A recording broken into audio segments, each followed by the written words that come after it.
Nituramenya obisi yaku ni irarwa na njovi muno ira itaimbetekerie ni watho. Na atumia aria mai guku nio casualties a njovi ira itaimbetekerie ni watho.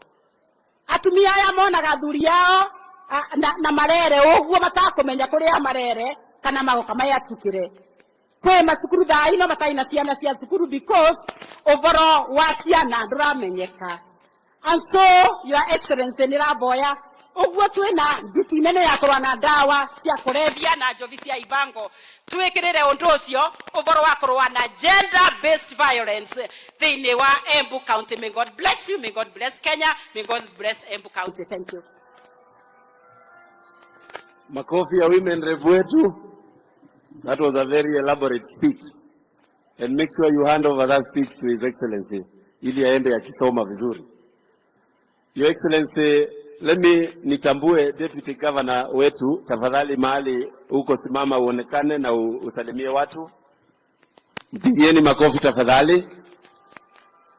And before I hand over the program, Your Excellency, kwanza mimi nataka kukuambia shukrani. Ukiangalia kina mama wote ambao wako kwa serikali yako, they are very happy. Na hata wenyewe wana smile kuliko sisi zote.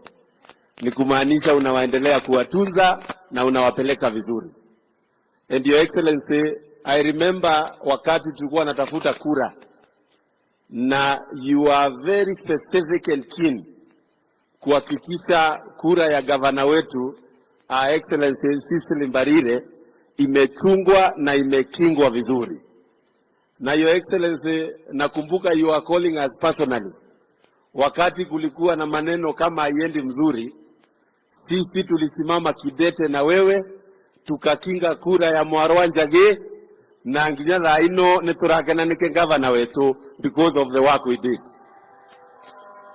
And Your Excellency, hata vita physical ili happen ndio hiyo kiti isiende kwa mtu yoyote. And Your Excellency, hiyo ndio kitu umetufunza sisi kama vijana ambao you are mentoring katika uongozi hii ya nchi yetu, ya kwamba tukiweka kina mama mbele, and any community is measured by the progress of the women within that community. And Your Excellency, ile wakati tunafanya maendeleo huku, actually maendeleo nyingi ambayo tumegonga kwa ofisi yako ni maendeleo ya kusaidia kina mama.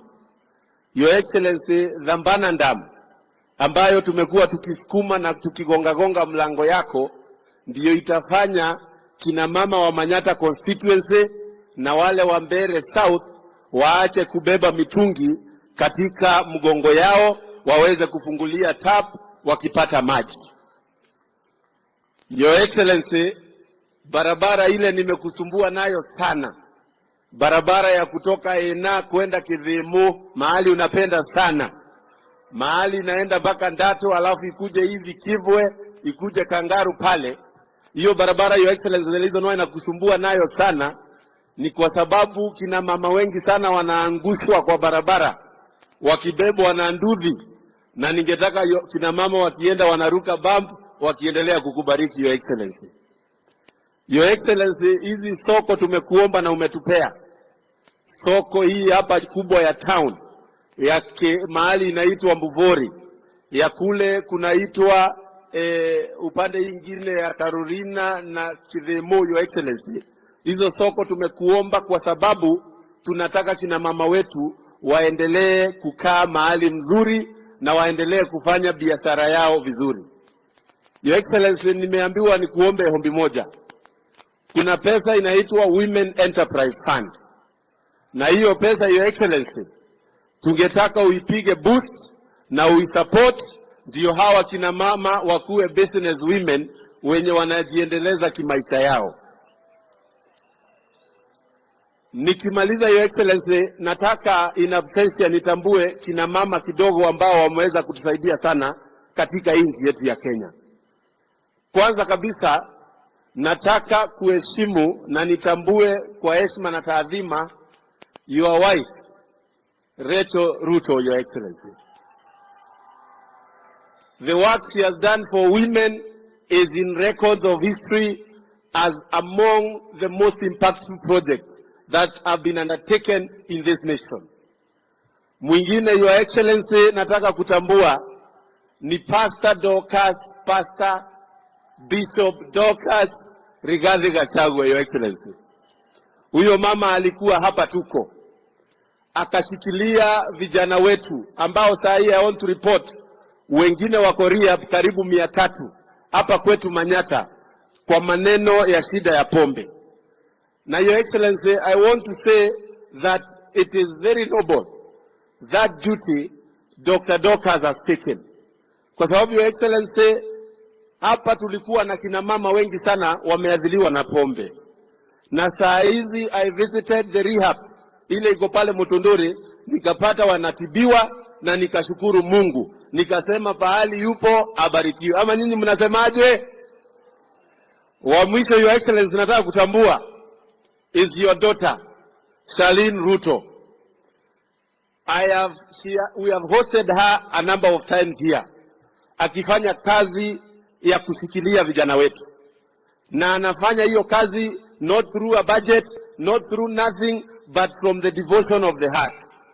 Pahali yupo nataka tumshukuru pia kwa sababu ya kushikilia na kujitoa ndio aweze kushikilia nchi yetu ya Kenya.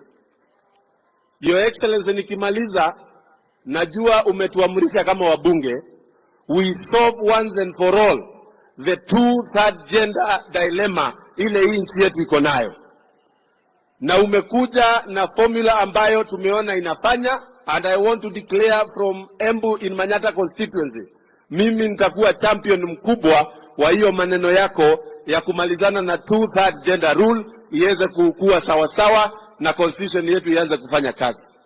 Your Excellency, asante sana, Mungu akubariki. Mimi nitaendelea kukaribisha ukuje huku kwetu tena na tena, na kwa sababu wewe ni mtu ya form ni kujituma, uendelee kubarikiwa. Asante sana, Mungu awabariki. Thank you.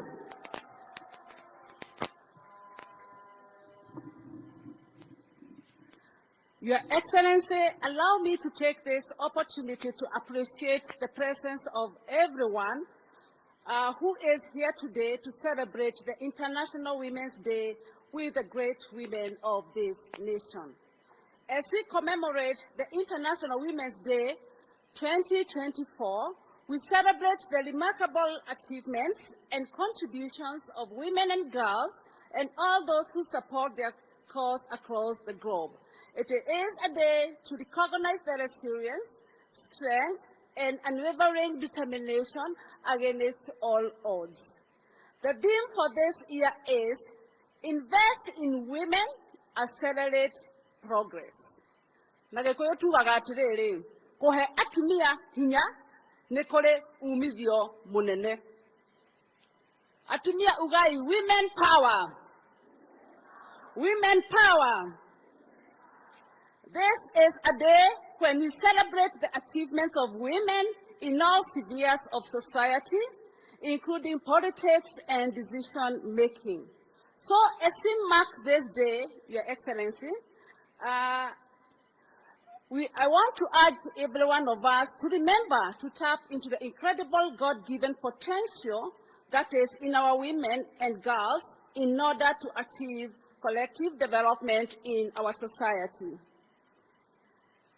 Your Excellency, with your permission, I wish to recognize the 7 beautiful and wonderful ladies who have broken the glass ceiling to become the best performing governors in this nation.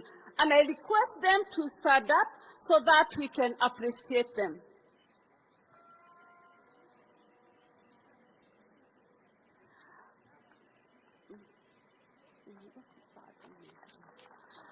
Atumia netugerei governors aito gemi inya cia kairetu.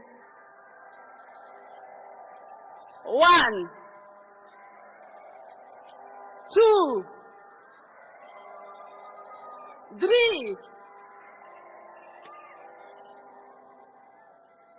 Thank you very much.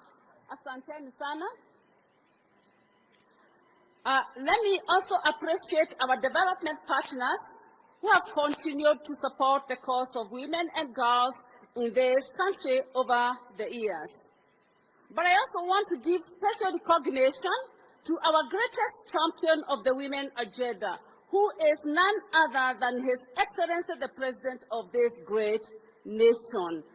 Gemi idano siaka mwana atumia twekuo aya twabererie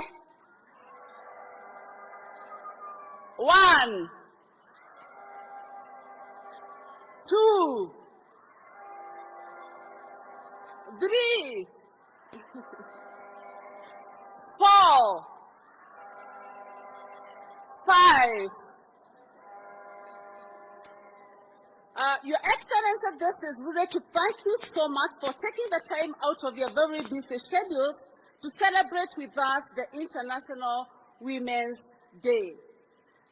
And with your permission again, allow me to invite Honorable Sophia Abdinol, the National Council for Children's Services, to come and give her very brief remarks. It's also good to note that she's the first female women MP from the Northeastern region.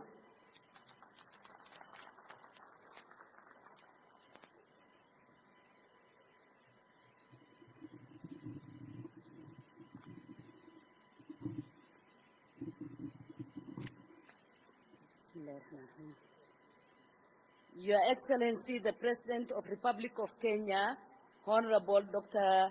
William Samoei Ruto, Your Excellency, the Deputy President of the Republic of Kenya, all protocol observed. I am very humbled and honored to be here today to celebrate the International Women's Day 2024. This is indeed a special day to recognize the achievement and the contribution of women in our society and to reaffirm our commitment to gender equity and women empowerment. We recognize our G7 women. We recognize our governors women. You have seen what they have done. They have shined, they have shown us what they have done and what a woman can do. Women are the backbone of our nation. They deserve respect, recognition, and support. They are making difference in every sector, Your Excellency. Your Excellency, investing in women to accelerate progress is not only the right thing, but is the smart way of doing business, Your Excellency. Today, as we celebrate success in women empowerment and advancement in Kenya, we must also acknowledge the challenges and barriers they face. We know women still face discrimination, violence, poverty, lack of education, healthcare challenges, clean and safe drinking water, and limited opportunity, Your Excellency. We know we have a long way to go to achieve sustainable development goals and the Agenda 2063 of the African Union, Your Excellency. Your Excellency, we have the power of solidarity, partnership, and collaboration as the women of this nation. Your Excellency, I want to take you back to the constitution-making process, and I want to affirm to this gathering and to the nation that the contribution, Your Excellency, you made in guiding the process, in supporting women agenda, in supporting the vulnerable and the minorities and persons with disability is something that I'm confirming because I was seated when you were contributing to the matters of women, Your Excellency, our President. Your Excellency, our President, the 47 women seats that we have today is courtesy of your contribution, Your Excellency. And we must say thank you so much for that. Your Excellency, we acknowledge and appreciate the renewed commitment of implementation of two-thirds gender principle. Indeed, Your Excellency, it is the first time in the history of Kenya that a president has taken a bold step in this matter by identifying the two-thirds as an outstanding constitutional matter that when you went further in proposing a formula that the multi-sectoral working group onto that gender principle have considered, have written the report, completed, Your Excellency, and we handed over our report to our appointing authority, CS Asha Juma, Your Excellency. Your Excellency, thank you so much.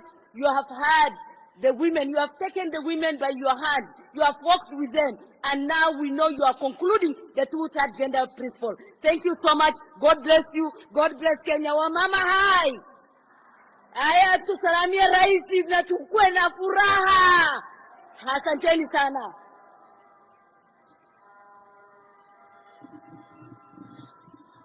Your Excellency, next we are going to have Ms. Anna Mutavati, County Rep UN Women Kenya, who is also going to make very brief remarks.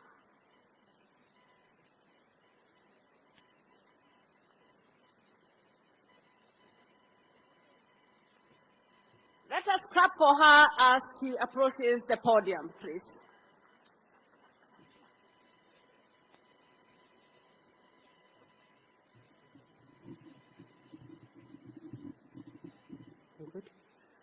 Chief guest, His Excellency, Dr. William Samoei Ruto, the President of the Republic of Kenya and Commander-in-Chief of the Kenya Defense Forces.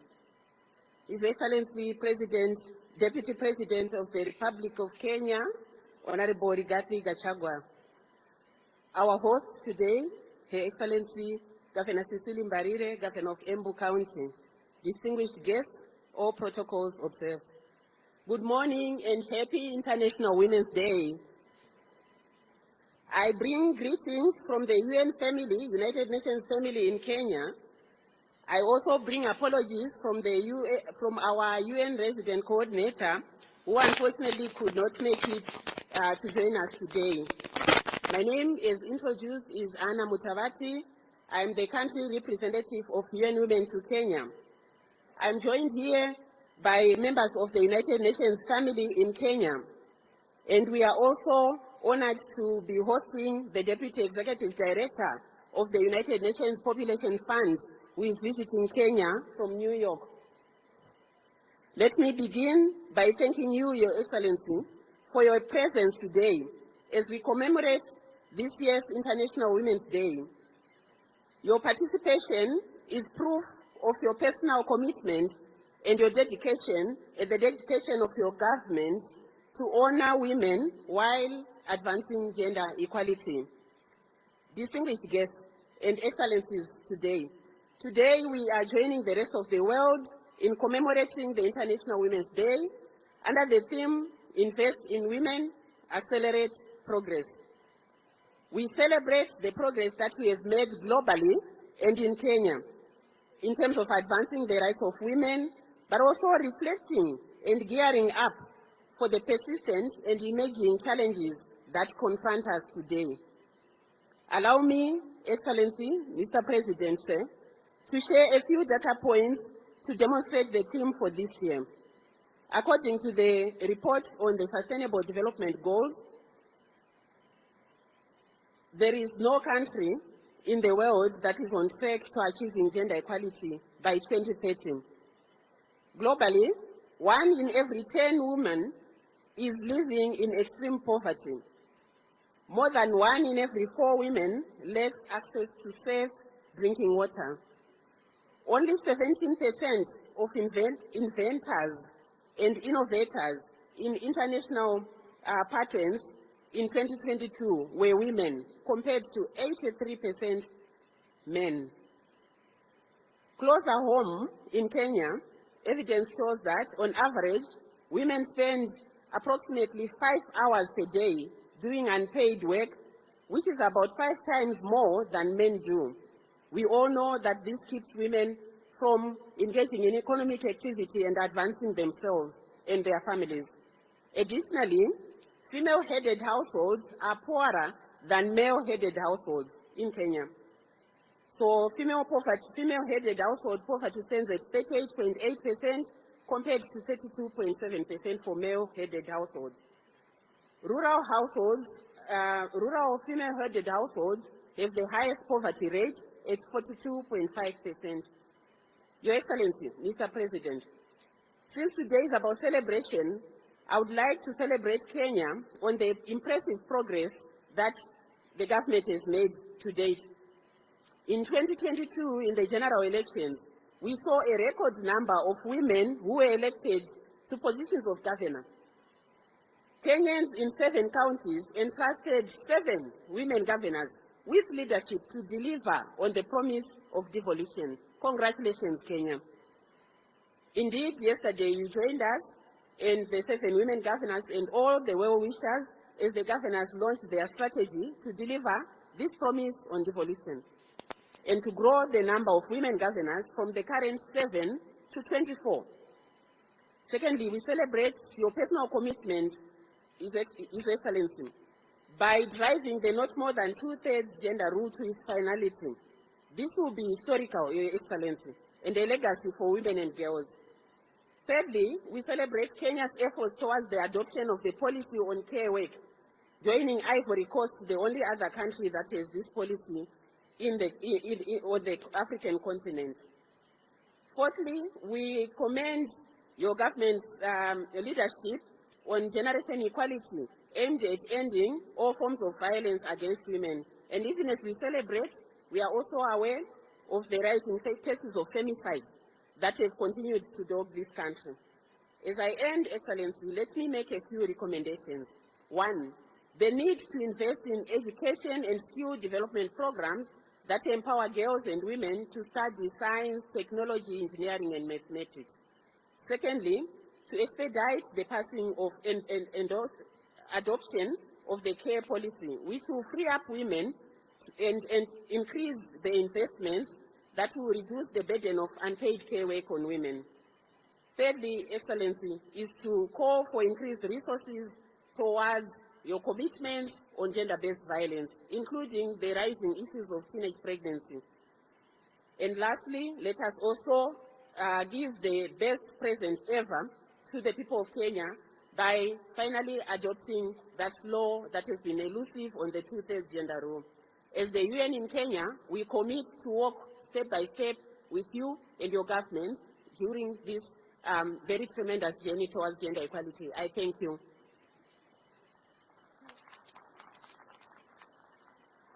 With us, Your Excellency, we have Mr. David Goffney.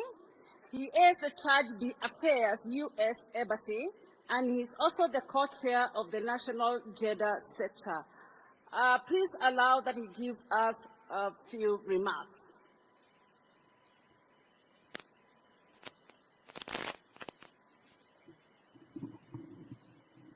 Great. Thank you so much. Your Excellency, President William Ruto, please allow me to write on all the protocols already observed today. We have so many amazing distinguished guests with us here today. But it's extremely important. I want to recognize the tireless advocates for gender equality. And to all of Kenya's women and girls, good morning to you all. I'm really honored to be here with you today as we celebrate the remarkable achievements of women across Kenya. But importantly, to reaffirm the commitment of all the development partners to partnering with you all to create a Kenya where every woman and girl has the opportunity to reach their full potential. Today, I'm wearing many hats today. First, I'm serving as the Chief of Mission for the United States Embassy in the absence of our Ambassador Meg Whitman, who sends you all her greetings and regards. Normally, I serve as the Mission Director for USAID here in Kenya. But today, most importantly, I think, I serve as the co-chair for the Gender Working Group, along with the amazing CS of the Gender Honorable CS Jumwa. During my time here, I have had the privilege to work with her and witness firsthand what happens when we invest in power in women. Over my 20-year career, I've served in many, many countries around the world. I've seen many women in women's programs, and I can tell you with assurance what I think you already know. The Kenyan women are indeed a powerful force in many regards. They're community organizers in rural villages, entrepreneurs, leading the tech sector, and helping to shape Kenyan society in so many regards. It is truly an exciting time to be here and invest in women.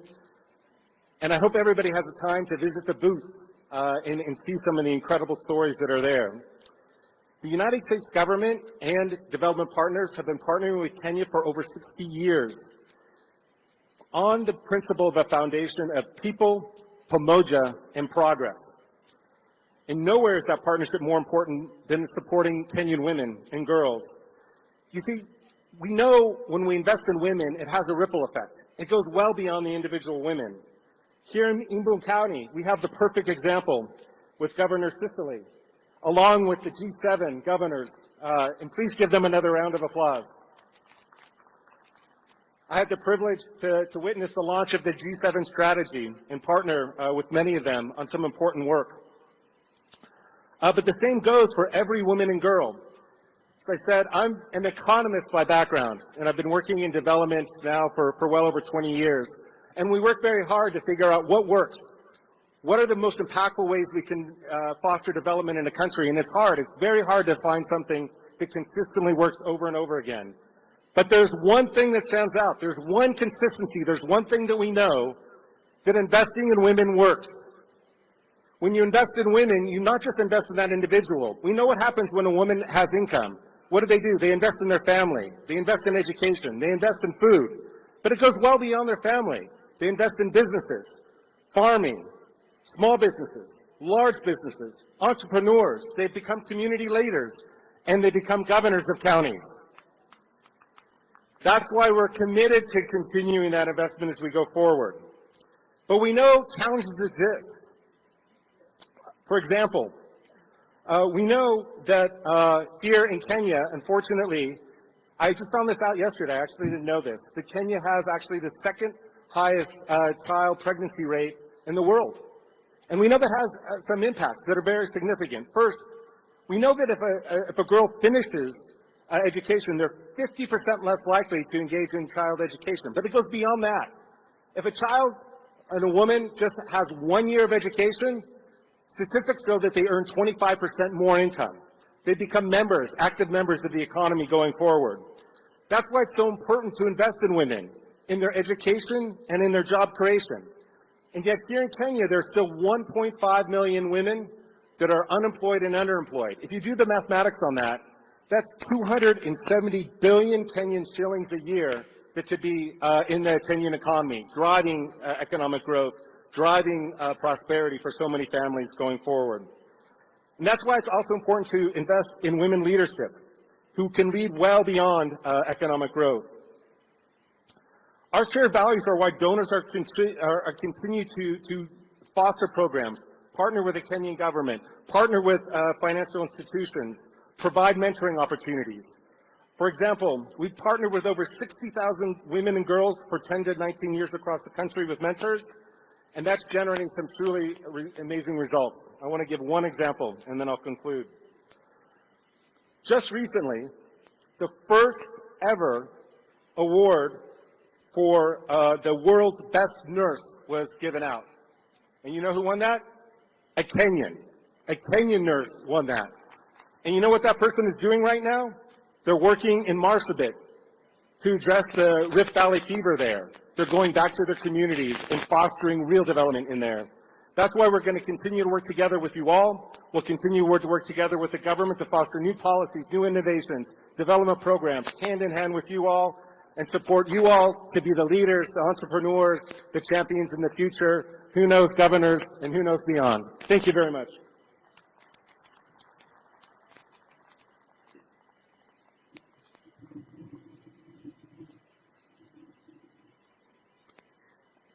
Let me add this session, Your Excellency, by asking for permission to invite the host governor, Her Excellency Honorable Cicely Barile, to come and give her remarks.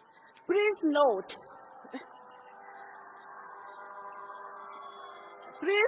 that she is the chair of the ruling party UDA. Governor Toyo, Modakogwo, Dagaine Mwega. Karibu sana. Asanti sana, asanti sana.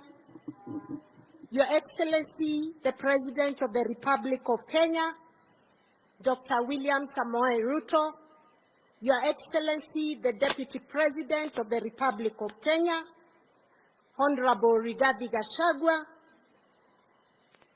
our CS for Gender, Honorable Aisha Jumwa, all other CSs here present, my colleagues, the governors from the 7 female-led counties,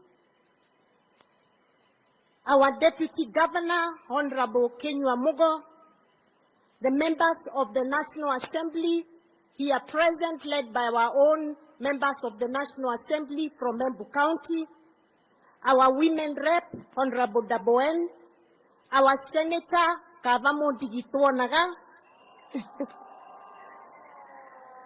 our members of the County Assembly led by the Speaker of the County Assembly, our PSS, our development partners, all leaders here present from different sectors, na wakina mama wa Embu County, hamjambo, moyaro atumia, monia inanjara, God is good. Asanti sana. Kambigu atumia kanane muisengevisi ya Embu. Atumia rogongororia Atumia rogongororia Morarereke. Semake. Odeke. Mariake. Nyendeke. Ediake. Diakonekia dirira paunge dia irende Bwana asifiwe. Asanti sana, nimeshukuru sana. Your Excellency, the President of the Republic of Kenya, welcome back to Embu County. Tukiwa na wewe tunafurahi sana sana sana. Pigeni makofi kina mama. Ni mwake na Mwenama Tavurai karuvike ganangeni. Asanti sana. Your Excellency, tunafurahi kuwa na wewe siku ya leo kwa sababu ukiwa hapa uko nyumbani. Wewe unajua vizuri sana vile tulikushikilia kama Embu County, na waliokuwa mstari ya kwanza kukushikilia ilikuwa kina mama wa Embu County.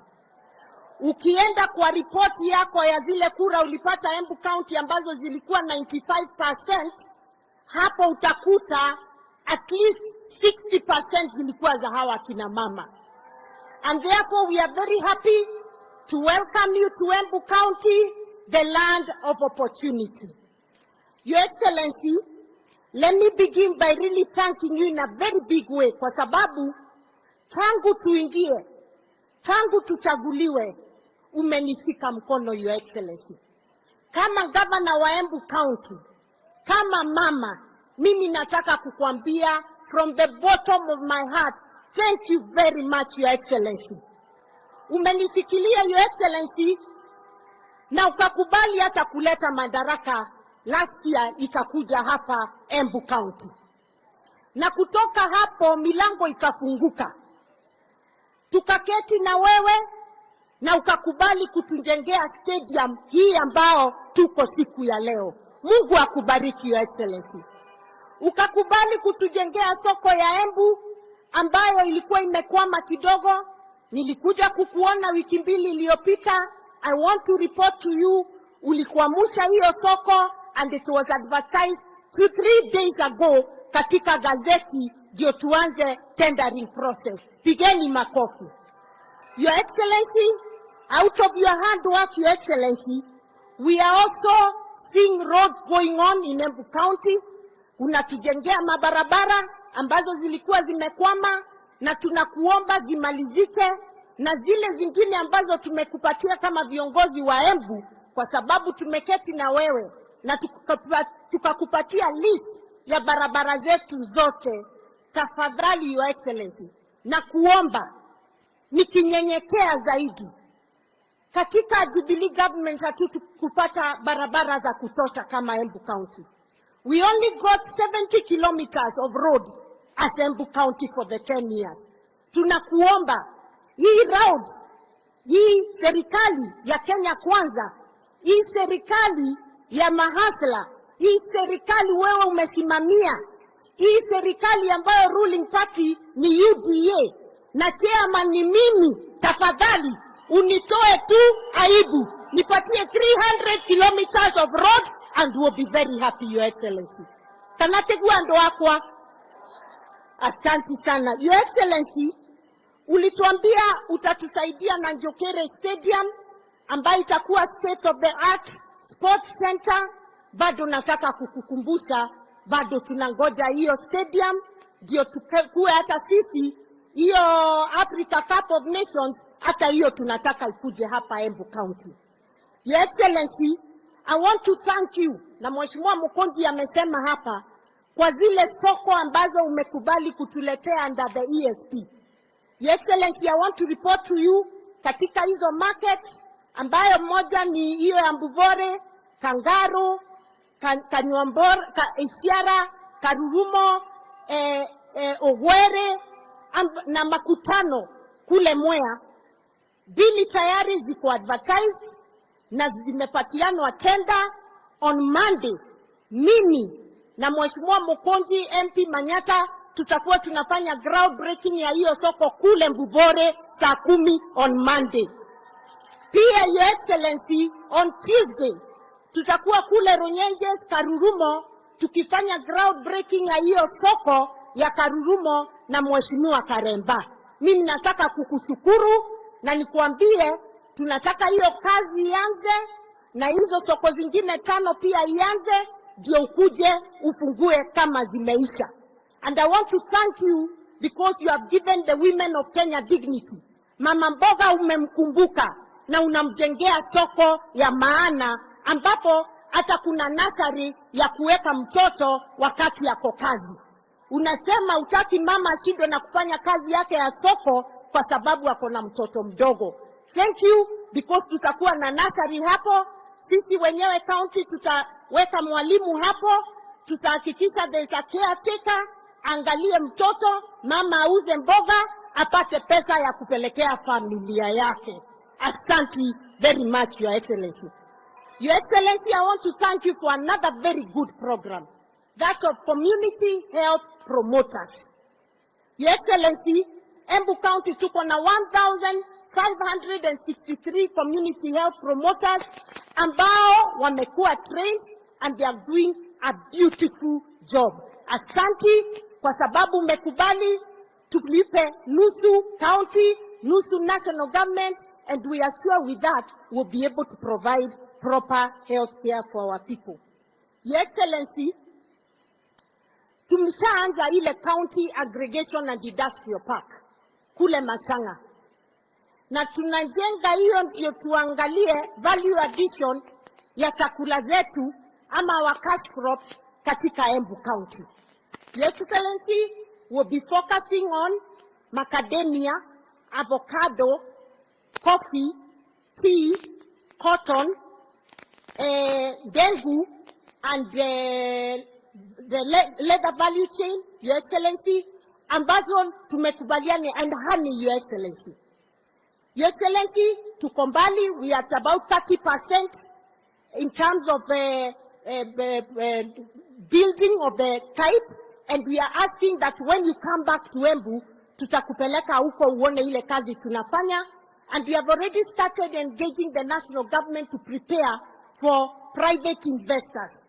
And I'm happy to report to you, we have some investors willing to invest in macadamia, we have some investors willing to invest in the coffee value chain, and we are requesting you to kindly continue supporting us. Your Excellency, kwa sababu leo ni siku ya kina mama, allow me nitumie hii nafasi to celebrate the rural Kenyan woman. Mama wa mashinani katika county. Kina mama hai. Your Excellency, bila mama hakuwezi kuwa na familia. Bila mama hakuwezi kuwa na community. Allow me nikwambie ile kazi yao wa mama wanafanya hapa Embu County. And I believe the same is the case across all the counties. Hapa mama wa Embu anaamuka saa 11 ya asubuhi. Kanateguo. Wanaamuka saa 11 asubuhi. Akiamuka, kitu ya kwanza anafanya ni kuchemusha maji ya watoto waoge wakienda shule. Anachemusha ingine ya kwenda kukamua ng'ombe. Anachemusha ingine ya bwana akiamuka apate maji ya kuoga. Na anapika breakfast. Anaenda anakamua ng'ombe, anarudi, anaweka githeri kwa jiko, ndio kukue na lunch ya hiyo siku. By the time ifike saa 2, mama amekamua ng'ombe na amepeleka maziwa. By the time ifike saa 2, watoto wameenda shule na wamekunywa breakfast. Na akitoka hapo, bwana akiamuka anampatia breakfast. Kweli si kweli? Kutoka hapo, ndiye huyo mama anakimbia kwa shamba. Either ni ya majani, ni ya kahawa, ni ya chakula kingine. Anakaa hapo na katikati ya hiyo shughuli anakimbia nyumbani kuangalia kama githeri bado inaendelea. Anaongeza kuni. Anakuja lunch, anapikia bwana. Anarudi tena wapi? Kwa shamba. Anatafuta kuni ya kupika. Huyo mama, mtoto akigonjeka ndiye anakimbiza hospitali. Huyo mama kama kuna meeting ya shule, ndiye wa kwanza kukimbia. Akisikia MP anapatiana basari, mama ndiye huyo anakimbia kwa basari. Akisikia hustler fund, anaangalia kwa simu kuangalia anaweza pata pesa ngapi kwa hustler fund. Hiyo ndio kazi ya mama. Mama hananga saa hata moja ya kuketi chini kupumzika. Wakati wake kwa kupumzika, Your Excellency, ni saa ya saa 10 akienda kwa soko ama akienda kwa group ile chama wakiangalia mambo ya table banking. Hiyo ndio kazi ya mama. 24 hour ndio kazi ya mama. And therefore, Your Excellency, ujue jioni ikifika, watoto wakikuja kutoka shule wanaangalia kama mama amewapikia. Mzee akitoka mahali amechoka jioni kuongea siasa hapo kwa town, akirudi chakula mama ashatengeneza. Jipigieni makofi kina mama. Nyinyi ni watu wa nguvu. Na tena Your Excellency, huyu mama wakati amepumzika, ameoga, ameenda kulala, mzee akifika pia kazi nyingine itaanza. Na hawakatai kwa sababu lazima wafanye kazi yao. Wanginya turute wera guo. Wanawago siara no andoe. Hata kuzaa lazima tuzae. And I'm happy, Your Excellency, for the first time in the history of Kenya, tumeleta mama katika programs za county na programs za Kenya. Na wewe, Your Excellency, I want to thank you for seeing the effort of the woman of Kenya and finding it necessary to support programs for women. Kwa hivyo, Your Excellency, kwa sababu ya ile kazi yao akina mama wanafanya, we need certain things to make our work easier. And those certain things, kwa kizungu tunaziita practical gender needs. Practical gender needs ni nini? Mama anahitaji energy saving jiko, ndio asikuwe akitafuta kuni kila siku. Mama anahitaji gas ambaye ataweza kununua kwa bei nafuu, ndio asikuwe anakimbilia kuni kila siku.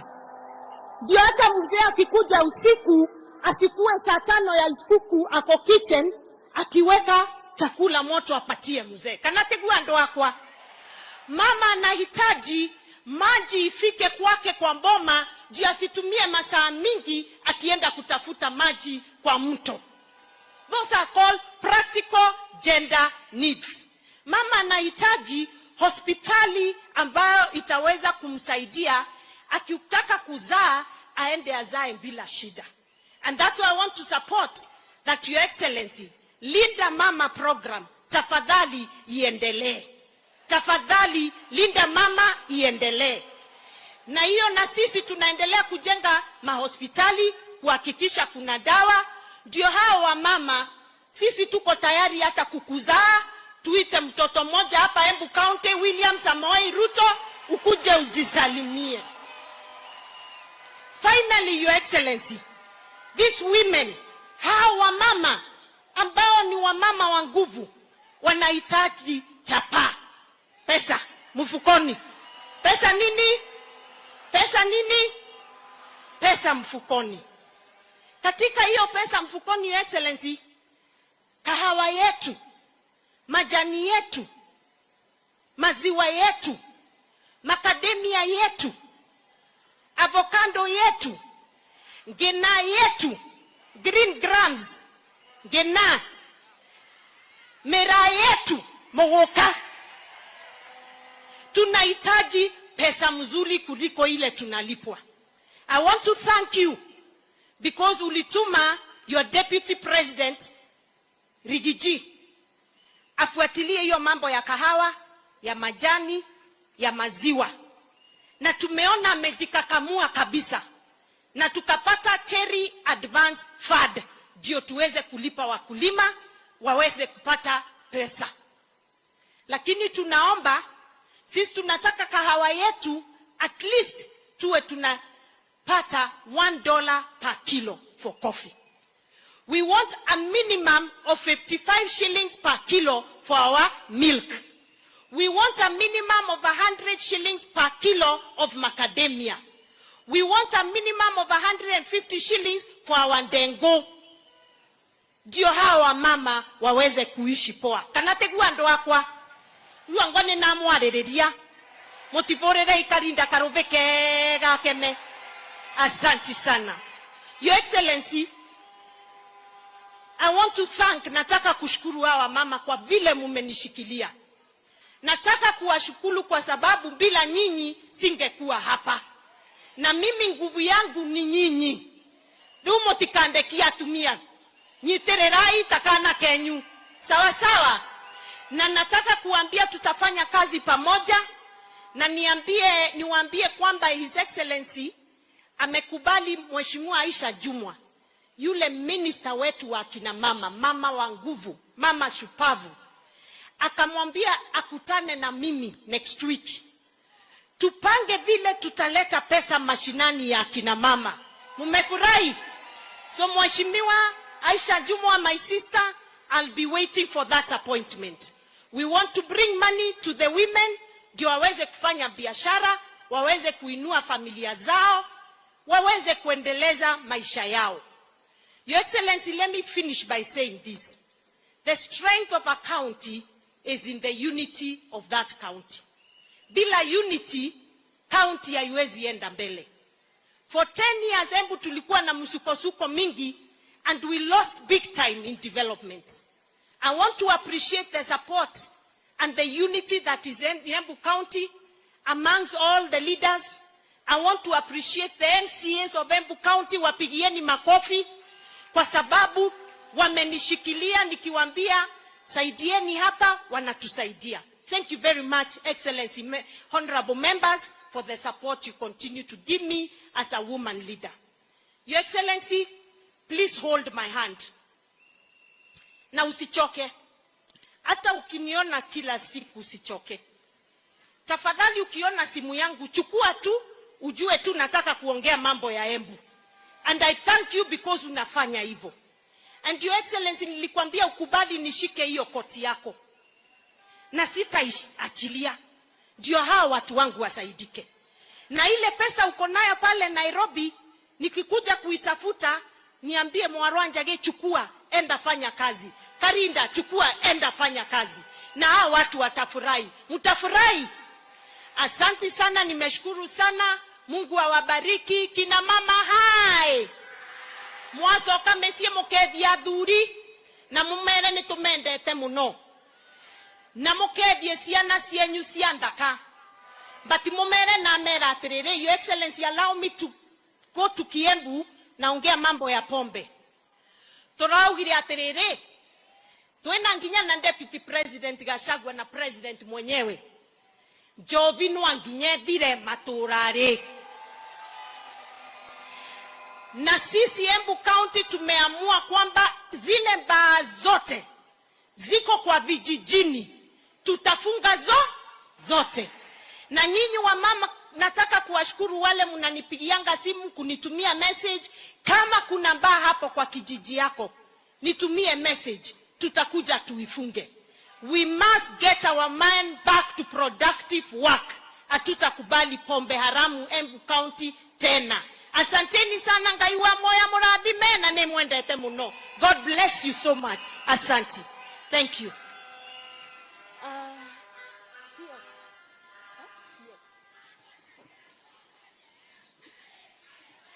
Asante. Yes. Asante sana, kwa hiyo asante sana, nimeshukuru. Sasa kina mama, tuko na kiongozi wetu wa mama, mama shupavu. Tunamuita shangazi wa Kenya. Anaitwa Aisha Waziri. Please come, speak, and then you call the chair of the Council of Governors, Governor Anne Waiguru. And please, while you are here, Waziri, kindly introduce the CSAs and PSAs who are here with us today. Asante sana. Huyu mama anafanya kazi ama hafanyi kazi? Ebu onyesheni kwa mikono hivi. Asante sana. Karibu sana. Asante sana. Asante sana Mheshimiwa Cecil Mbarire, Mheshimiwa Rais wa Jamhuri yetu ya Kenya na Amiri Jeshi Mkuu wa majeshi yote ya nchi ya Kenya, Mheshimiwa William Samoei Ruto, Naibu wa Rais Mheshimiwa Rigathi Gachagua, wastahiki magavana walioko hapa leo wakiongozwa na gavana aliye mwenyekiti wa magavana na gavana wa Kirinyaga, hasa sana G7. Waheshimiwa wabunge wa taifa na wabunge wa kaunti, waheshimiwa mawaziri wenzangu na makatibu wakuu walioko hapa leo,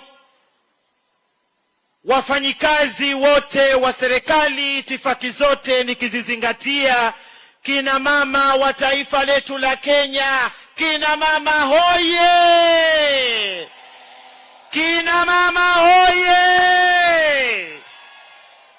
Mheshimiwa Rais, kabla sijazungumza mimi, niruhusu nikiombe radhi ili niwasimamishe makatibu wakuu walioko hapa kati yetu hivi leo. Mheshimiwa Anne Wang'ombe, katibu wa jinsia na usawa, wapungie wageni wa heshima na wananchi mkono. Mheshimiwa katibu wa afya Mudhoni Mary, asante sana.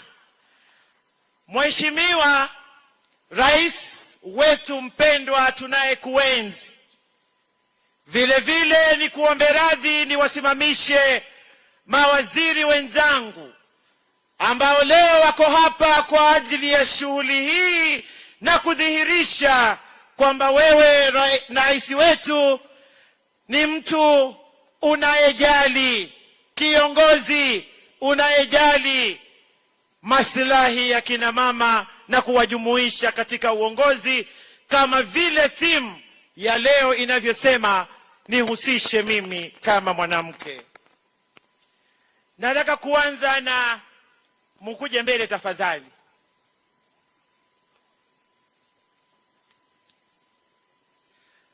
Yale yote ambayo amezungumza Mheshimiwa gavana wetu aliye mwenyeji wetu Mheshimiwa Cecil Mbarire kuhusu kina mama.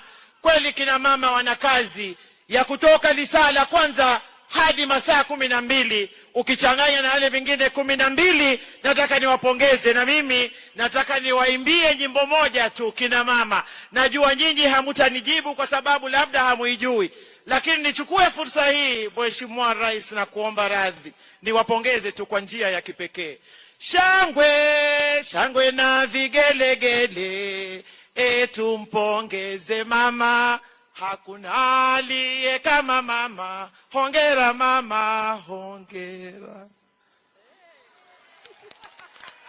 Nataka niwache kipopolipo hichi kwa dadangu ambaye ni waziri wa masuala ya afya katika taifa letu la Kenya, Bi Susan Nakumicha. Musikie sauti yake pia kama mama. Asante sana. Kwanza mimi nataka kushukuru Mheshimiwa Rais kwa kunipa fursa kama mama kufanya kazi ya afya. Kina mama wa Embu oye! Mpo? Mimi niko na swali. Mtoto akiwa mgonjwa, nani umpeleka hospitali? Mama. Sawa kabisa. Mzee akiwa mgonjwa, nani umpeleka hospitali? Si mama. Na je, mama akiwa mgonjwa, nani anampeleka hospitali? Si ni mama mwenyewe? Asanteni sana kina mama. Hilo ni thibitisho rais ya kwamba hao wa mama ndiyo madaktari wa ukweli. Na rais, ningependa kuwaeleza wamama wa Embu. Gavana ameuliza ya kwamba linda mama iendelee. Na nataka kusema hivi. Linda mama ilikuwa inakulipia wewe wakati wewe ni mjamzito na ukishajifungua kwa mwezi mmoja tu. Sasa hii wakati mwingine mote nani anakulinda? Si unahitaji pia afya. Sasa ile sheria tumeleta mpya, bima ya afya mpya, hailindi mama peke yake, inalinda mama, inalinda mwanafunzi wa shule, inalinda mzee wa nyumba na inalinda jamii yote. Na rais amekuwa mzuri sana kwetu. Amesema wamama msichoke na mambo ya afya. Ile bima ambayo mlikuwa mnalipa shilingi 500, sasa ameshukisha ni shilingi 300. Na rais tena amekuwa mzuri sana. Amesema wale watu ambao wanaketi kwa red carpet walipe 2.75%, ishughulikie afya yenu nyinyi wote. Na rais pia amekuwa mzuri sana. Ametupatia fund ambayo ukipatikana uko na diabetes, uko na hypertension, wewe ni kuenda tu na serikali inakushughulikia. Na mimi kama mama wa afya number 1 nitahakikisha hiyo pesa yote inatumika vizuri na nyinyi wote mnapata bima ya afya. Asanteni sana na Mungu akawabariki. Asante sana waziri wa afya. Sasa nimlete waziri wa wafanyikazi na hiyo nyingine Kiswahili sasa inaitwa nini? Jinsia ya kijamii. Mheshimiwa Florence Bore. Asante sana rais. Wanao Embu hamjambo? Asante sana. Niko hapa nataka kushukuru rais na makamu wake kwa ile nafasi ambayo wamenipatia kwa wizara ya Labor na Social Protection. Hapo ndio ninashughulikia na kutafuta kazi ya watoto wetu kule ng'ambo, na pia ninashughulikia zile pesa ambazo ni za inua jamii ambao tunawapatia wale ambao hawajiwezi kwa society. Kwa hivyo nataka kuwapongeza nyinyi wote kwa kukuja siku ya leo na kuwatakia Happy Women's Day. Sasa nataka nimlete waziri wa biashara na viwanda, waziri Rebecca Miano. Asanti sana waziri. Kwangu siku ya leo ni siku ya kusherehekea vile rais wetu ametuonyesha heshima kama wamama wa nchi hii. Na mimi kama waziri wa biashara, kazi yangu rais amenieleza, lazima nitafutie soko mazao ya wakulima, nitafutie wananchi biashara, na ndio maana mnaona tunajenga County Aggregation and Industrial Park, tuko na Export Promotion Zones na miradi mingi kabisa. Na kwa wakina mama na wakaribisha kabisa katika wizara yetu, tuko na mpango unaitwa Wekeza Dada, ambao uko na fedha za kushikilia wamama wale wanataka kuwekeza na kuimarisha biashara zao. Na leo ni siku ya kuambia rais hadharani, sisi kwa ile nafasi umetupatia, tutajitolea, tutafanya bidii maradufu ili tuweze kuhakikisha ya kwamba ile ndoto yako, that vision that you carry, we will fulfill. Asanteni sana na Mungu awabariki. Sasa nataka nimlete waziri wa mazingira, misitu, ukabilianaji wa tabia nchi na mali asili. Asante sana Your Excellency, Rais wa nchi yetu ya Kenya na viongozi wote. Kina mama wa Embu County, hamjambo? Bwana Yesu asifiwe. Mimi nataka kuwashukuru kwanza. Wakati wa kampeni mimi nilikuja hapa na mkatupatia karinda. Ninawashukuru sana na ninawaomba mumshikilie mpaka mwisho. Jambo la pili, Mheshimiwa Rais, mimi nataka kukushukuru. Wamama wa Embu, mimi ni mama mdogo kutoka jamii ya Kimasai kule Narok.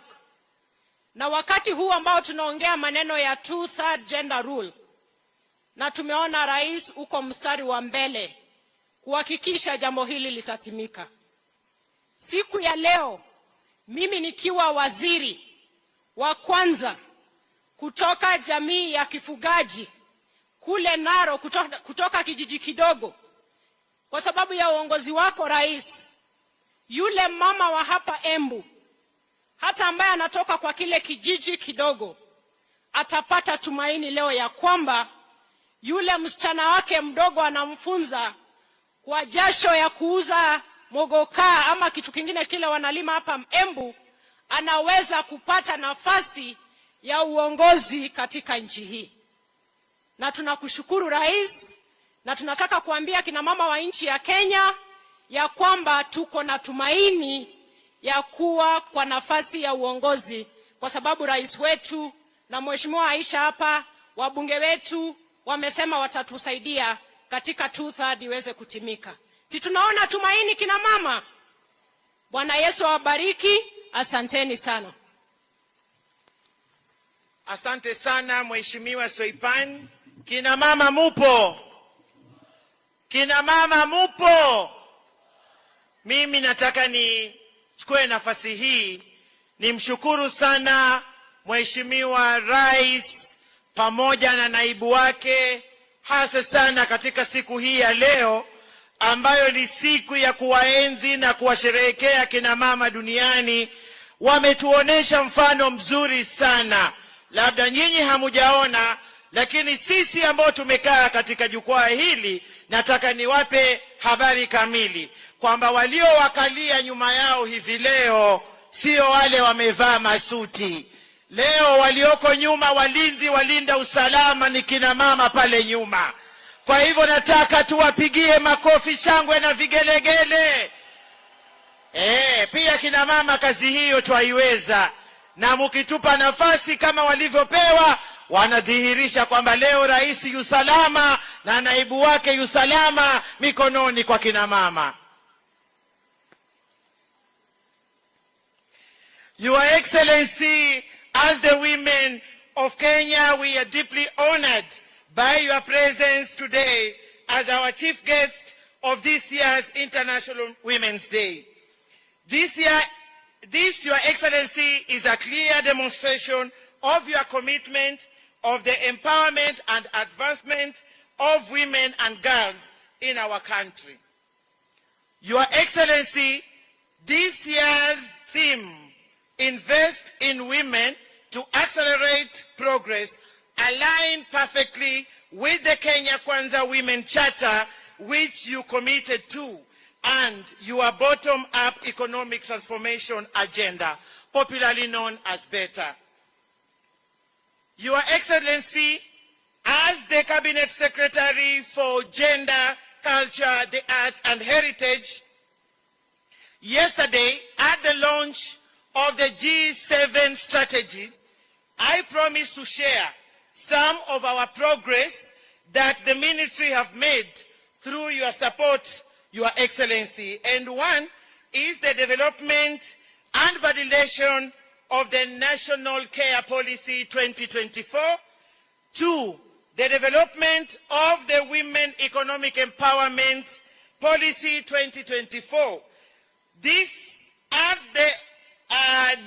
all, Your Excellency, are at the advanced stage and will be concluded by end of this month. Your Excellency, this will be a great milestone in Kenya as being the first ever women economic empowerment policy aimed to reducing household poverty, increasing economic growth, productivity, and efficiency for women. Your Excellency, we are increasing our investment and support to the government-owned gender-based violence rescue centers from the current, and increasing the numbers from the current 3 to 15 by 2027 at a rate of 5 every financial year from 2024-2025 financial year, Your Excellency. Your Excellency, we have seen an unfortunate increase of femicide in Kenya. My ministry have moved swiftly to address this situation, and we reached out to my cabinet colleagues in the ministries of Education, Interior, Health, and other stakeholders, religious leaders, and non-state actors to conclusively address these challenges, Your Excellency. And in the same breath, we are reviewing or rather reviewing the gender-based violence policy to reflect our realities, Your Excellency. Additionally, Your Excellency, on the implementation of the 2/3 gender principle, which you have led from the front, I am excited that we are making a very good progress, and I want to appreciate your demonstrated political goodwill in making this a reality. Finally, Your Excellency, I want to thank you, Your Excellency, for your support and your contribution towards this noble event today here in Embu. To our development partners, led by the UN Women Representative, Ms. Anne Mutavati, thank you so very much for your unwavering support. Kina mama, mengi raisi atayazungumza. Nina imani ya kwamba kikapu chake kimejaa kwa mazuri, lakini yote 9, 10 ni kwamba sisi kama kina mama, Mheshimiwa Rais, katika taifa letu la Kenya, tulikushikilia, tutakushikilia na tutaendelea kukushikilia, kwa sababu hatujapata kipenzi cha roho zetu kama kina mama sisi katika taifa letu la Kenya, anayetuenzi kama unavyotuenzi Mheshimiwa Rais. Jana ulitumia masaa mengi sana kuja kuwapongeza na kuwapa nguvu dada zetu magavana, na katika historia tangu katiba hii ya Kenya izinduliwe mwaka wa 2022 tumepata magavana 7, Your Excellency, na 4 kati yao wametoka katika chama tawala ambacho wewe mwenyewe ndiyo kiongozi, na haingewezekana bila juhudi zako. Hawa dada zangu wana ushuhuda wa kutosha, na ulivyoweka kipaumbele Mheshimiwa Rais kutimiza mapenzi ya katiba yetu katika kutimiza kile kitengo kimoja cha kikatiba cha thuluthi 2, Mheshimiwa Rais, sisi kina mama katika taifa letu la Kenya tutakuenzi na kukushikilia. Ninajua una uwezo, una nia na una nguvu. Yote haya yatatimia. Kina mama, nimesema machache tu, lakini mengi Mheshimiwa Naibu wa Rais na Rais wetu watakuja hapa kuyazungumza. Ila mimi nikushukuru pia vile vile Mheshimiwa Rais kwa kila juhudi ambayo unaifanya, kwa sababu unapozingatia afya na kuitengeneza kuwa chombo ambacho kitafaidi kila Mkenya, atakayefaidika zaidi ni mama. Mheshimiwa Rais, njia zinapotengenezwa, wanaopita kwenda masokoni ni kina mama. Mheshimiwa Rais, tunapopata maji mpaka mitaani na nyumbani, wanaofaidika zaidi ni kina mama. Mheshimiwa Rais, mimi nataka nikuambie ya kwamba juhudi zako tunazihisi, ambaye hazihisi ni hayawani, lakini sisi wenye akili zetu, sisi wote tunazihisi.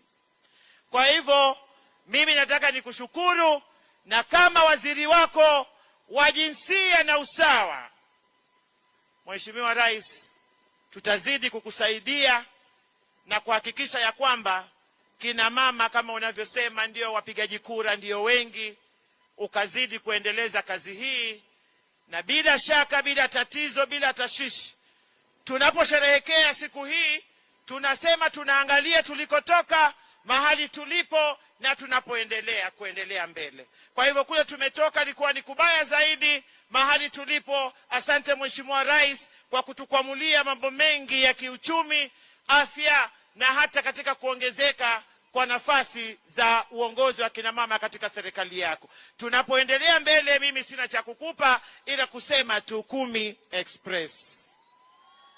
Asanteni sana. Ni wakati wangu sasa nimkaribishe kiongozi mwenyekiti wa magavana, Mheshimiwa aliye pia gavana wa Kirinyaga, Mheshimiwa Anne Waiguru,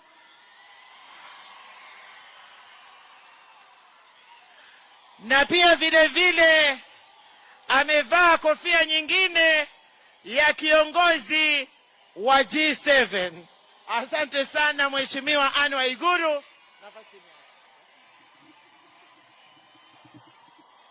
Wamama hai, wamama mko, God is good. Together nyena anjara, God is good, and all the time. Your Excellency, the President of the Republic of Kenya, Daktari William Samoei Ruto, Your Excellency, the Deputy President of the Republic of Kenya, Your Excellency Rigathi Gachagua, Waziri wa Gender dadangu Aisha Jumwa, the Governor of Embu County, Governor Cecily Mbarire, sometimes we call her Cecilia, my fellow colleague governors, leaders who are present, members of parliament, members of Senate, county assemblies, all protocols observed. Before I say one word, Your Excellency, ningependa kwa heshima niombe niwatambue magavana wenzangu, na ningependa kuwaomba waje hapa mbele ili tujitambulishe. Kina dada magavana ni wa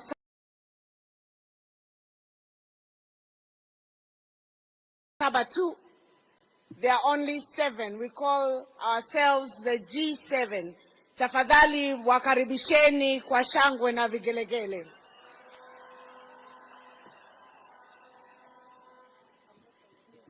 Ningewaomba dada magavana waje wajitambulishe kwa jina na wasalimie watu wa Embu, na tutaanza na dadangu kutoka Kwale, Her Excellency Fatuma Achani kutoka kule Kwale. Karibu gavana. Shukran sana Chair. Your Excellency the President of Republic of Kenya, Deputy President, all protocol observed. Kina mama hoye! Mimi yangu tu ni kumshukuru Rais wa Jamhuri ya Kenya kwa kutushika mkono sisi kina mama.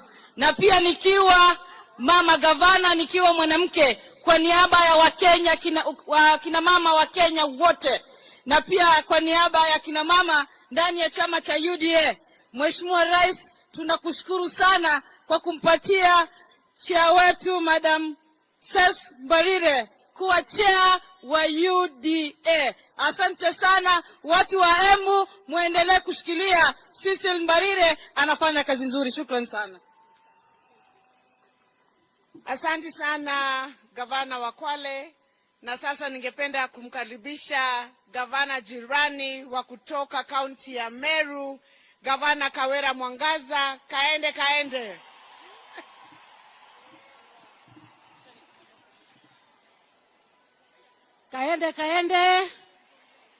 Kabati. Kaende. Kabati. Mheshimiwa Rais, napenda kukupongeza sana na kukushukuru pamoja na naibu wako na viongozi wote. Mugeni kaere. Mimi kutoka Meru na waletea salamu za kutoka kule kwa kina mama wa Meru, na speed yetu ya Meru kama mnavyosikia ni 1000 kilometers per hour, ambayo ni ya kukanyanga mwisho kabisa. Kabati, kaende. Na ile inatusaidia sana ni ile pesa ambayo rais ametupatia kama kina mama. Ametupatia pesa nyingi kutoka national government, na tunaweza kupeleka maendeleo yetu mbele vizuri. La pili, Mheshimiwa Rais, napenda sana kukushukuru kwa sababu ya kupatia dada yetu Karinda kiti kubwa ya UDA. Mungu akubariki sana. Kama kina mama tunasema tuko pamoja na wewe, tutaendelea kukushikilia. Na sasa kwa sababu mimi ni jirani wa Karinda hapa, ninaomba ombi moja Mheshimiwa Rais. Tukimaliza hii ya International Women's Day siku ya leo, mwaka ujao tembea Meru, ukuta wa kina mama wa Kabati, kaende, na Mungu awabariki katika jina la Yesu. Asante Gavana Kawera. Na sasa ningependa kuita gavana wa Nakuru County, Gavana Susan Kehika. Wamama wa Embu hamjambo. Kwanza niseme nimeleta salamu kutoka upande wa Nakuru. Mumeziamkia? Haya, God is good and all the time. Yangu sio mengi leo isipokuwa tu kusema asante sana kwa kushikilia dada yangu, your governor Karida Ses. Mimi nimekuwa Nairobi wakati once tukiwa na mheshimiwa Governor Ses, na kila siku akiamuka anatembea kila ministry akitafuta projects za kuleta upande wa Embu. Na nikimuuliza ananiambia ako very focused kwa sababu anataka ku make sure Embu imepata maendeleo kabisa kutoka serikali ya Kenya Kwanza and our president. Your Excellency the President, asante sana for making our chair of UDA Governor Says. She is up to the task. She is good. She understands what to do and what is needed. Na kwa hivyo tuko sawa kabisa kama chama under uongozi wa dada wetu Says Barire. So thank you very much Embu, na muendelee kumshikilia. Thank you, asante.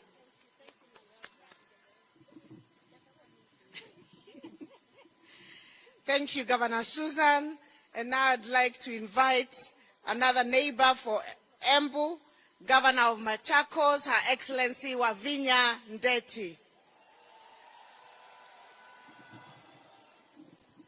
Ando maitu maembu mwaseo.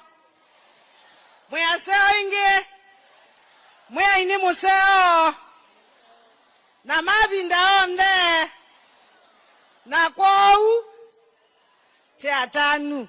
Asante sana, His Excellency the President of the Republic of Kenya, Dr. Samoei Ruto, Deputy President, all protocols observed. Sisi tuko hapa leo tusherekee siku ya kina mama. Na tukisherekea siku ya kina mama leo, ningependa kuchukua nafasi nimshukuru Mheshimiwa Rais. Jana ulituhakikishia ya kwamba the 2/3 gender rule itaimplementiwa. That is one thing we want to thank you for.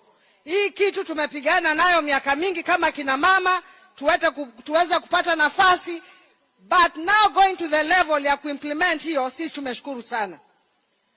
Watu wetu wa Embu, mimi nataka kuwashukuru sana kwa kumchagua dada yetu Cecil Mbarire. Yeye ni jirani yangu hapa. Na huyu mama anajua shida za kina mama.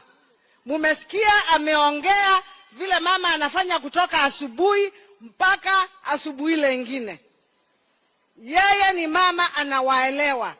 Na ninawaambia muendelee na kumshika mkono na atawafanyia kazi. Na sisi kama kina mama tumeamua kufanya kazi. Empowerment ya mama ni kitu ya muhimu sana. Lazima tuangalie kuempower kina mama katika siasa, kuempower kina mama katika biashara, kuempower kina mama katika masomo. Na tukifanya hayo yote, Kenya yetu itakuwa mzuri. Kwa hivyo, mimi sina mengi ya kusema. Ndugu zangu, Mwenyezi Mungu awabariki, na let us continue being good neighbors. Asanteni sana, Mwenyezi Mungu awabariki.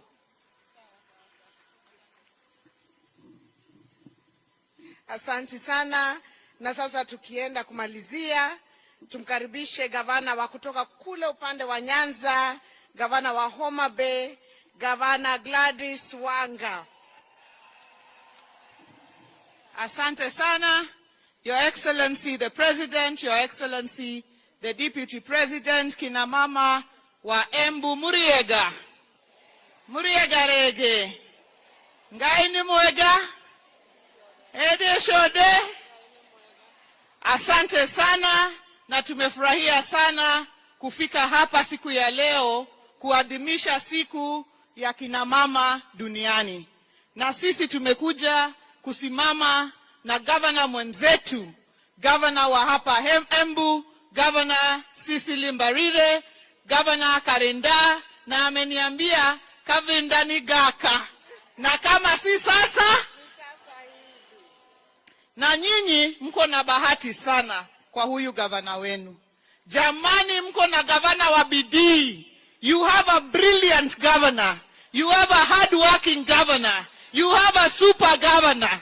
Hata sisi tunajaribu, lakini hatuwezi mfikia huyu Karinda. Ile mbio anakimbia na Embu, mimi nimemuuliza Governor Ses, kama kwa mwaka moja unamaliza kazi yote, sasa hii miaka 9 inabaki, utakuwa unafanya kazi gani? Sasa huyu gavana wenu ni gavana wa bidii. Na mimi ingawaje tuko mirengo tofauti ya siasa, ile shida inapata mama hapa Embu ni sawa na ile shida inapata mama kule Homa Bay. Ndio maana tumekuja pamoja, tushikane chini ya uongozi wa huyu gavana wetu, Gavana Anne Waiguru. Ndio anatushikilia kwa sababu yeye sasa anaenda kumalizia, na yeye anatuguide, anatuonyesha fuata hapa, na tunamuombea akimaliza aendelee kuendelea. Asanteni sana na Mungu awabariki, na asante sana Mheshimiwa Rais kwa kutushikilia kama kina mama.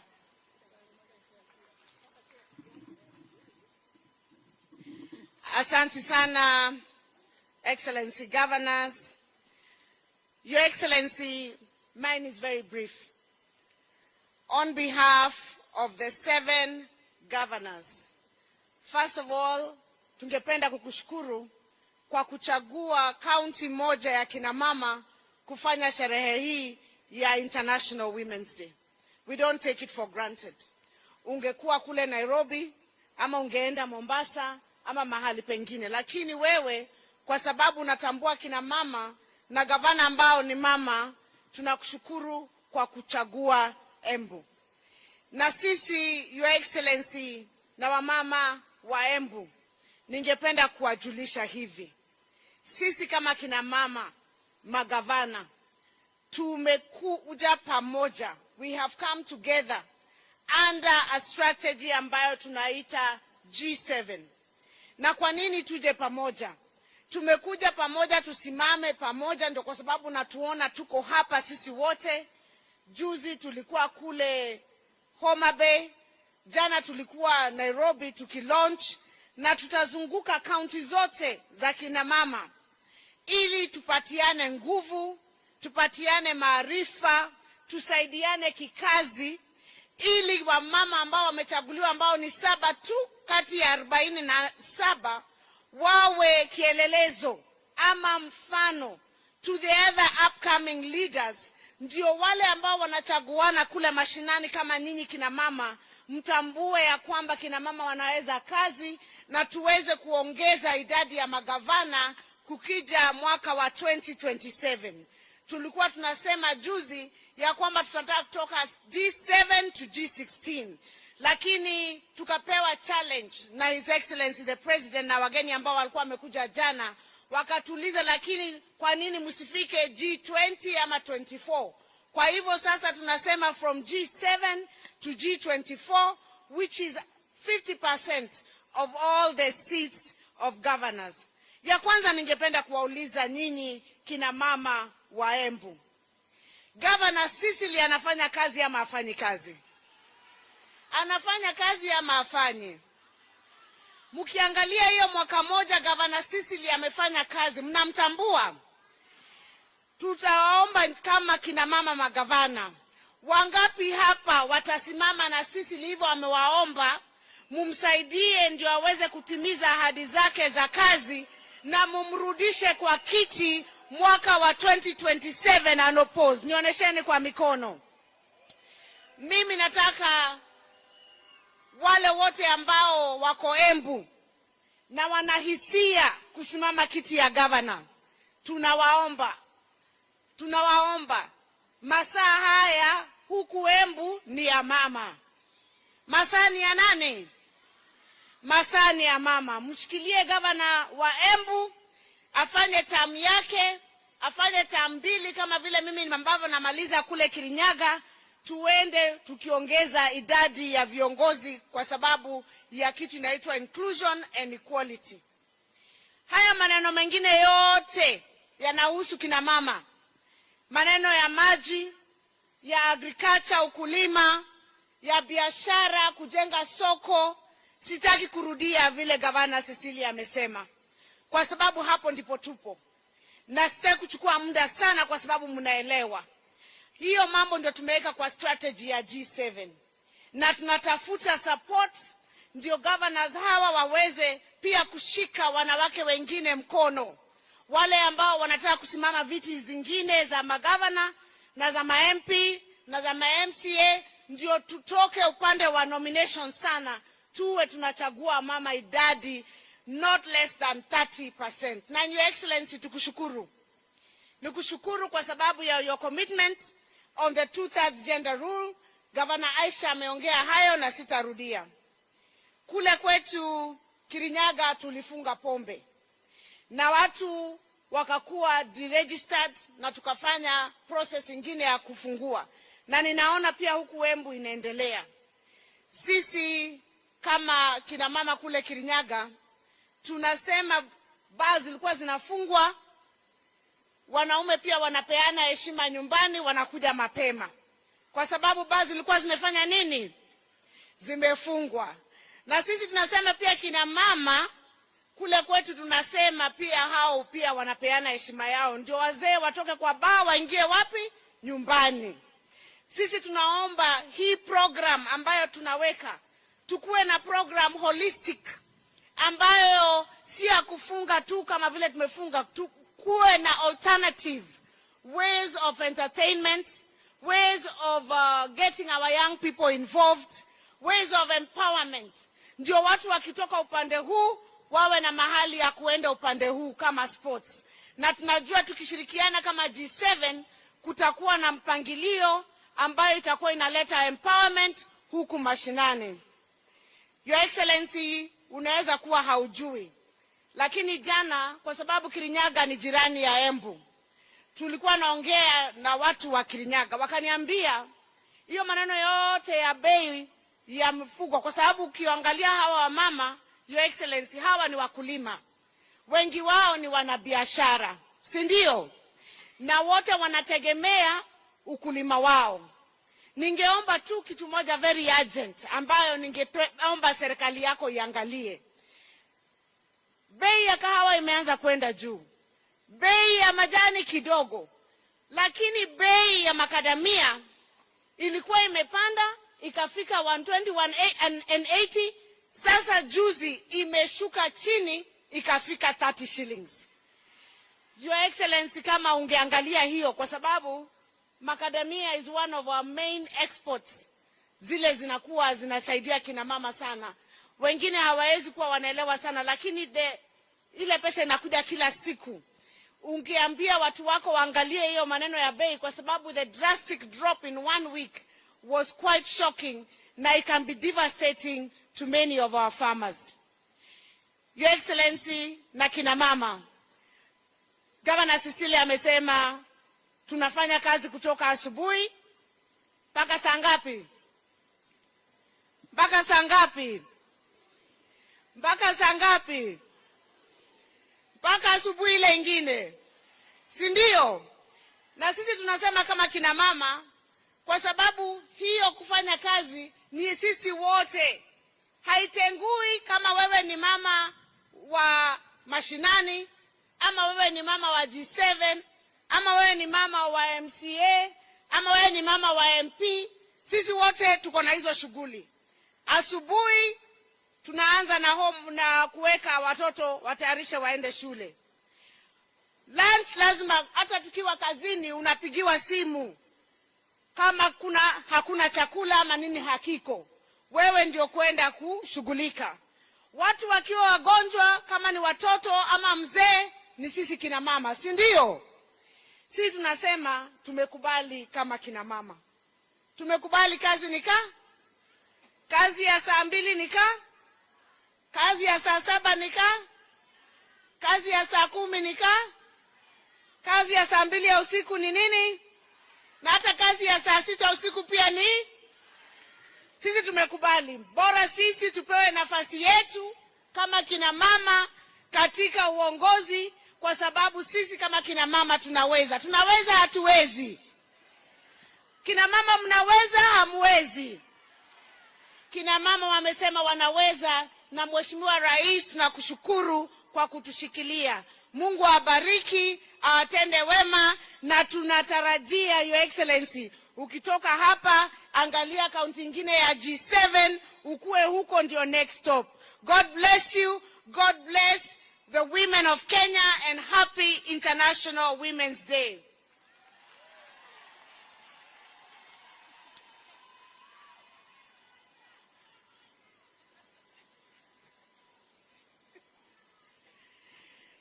Na sasa kwa heshima, na naomba msamaha, kwa heshima kuu ningependa kuomba kumkaribisha naibu wa rais aje atuongeleshe, His Excellency Rigathi Gachagua aka Rigi G. Karibu naibu wa rais.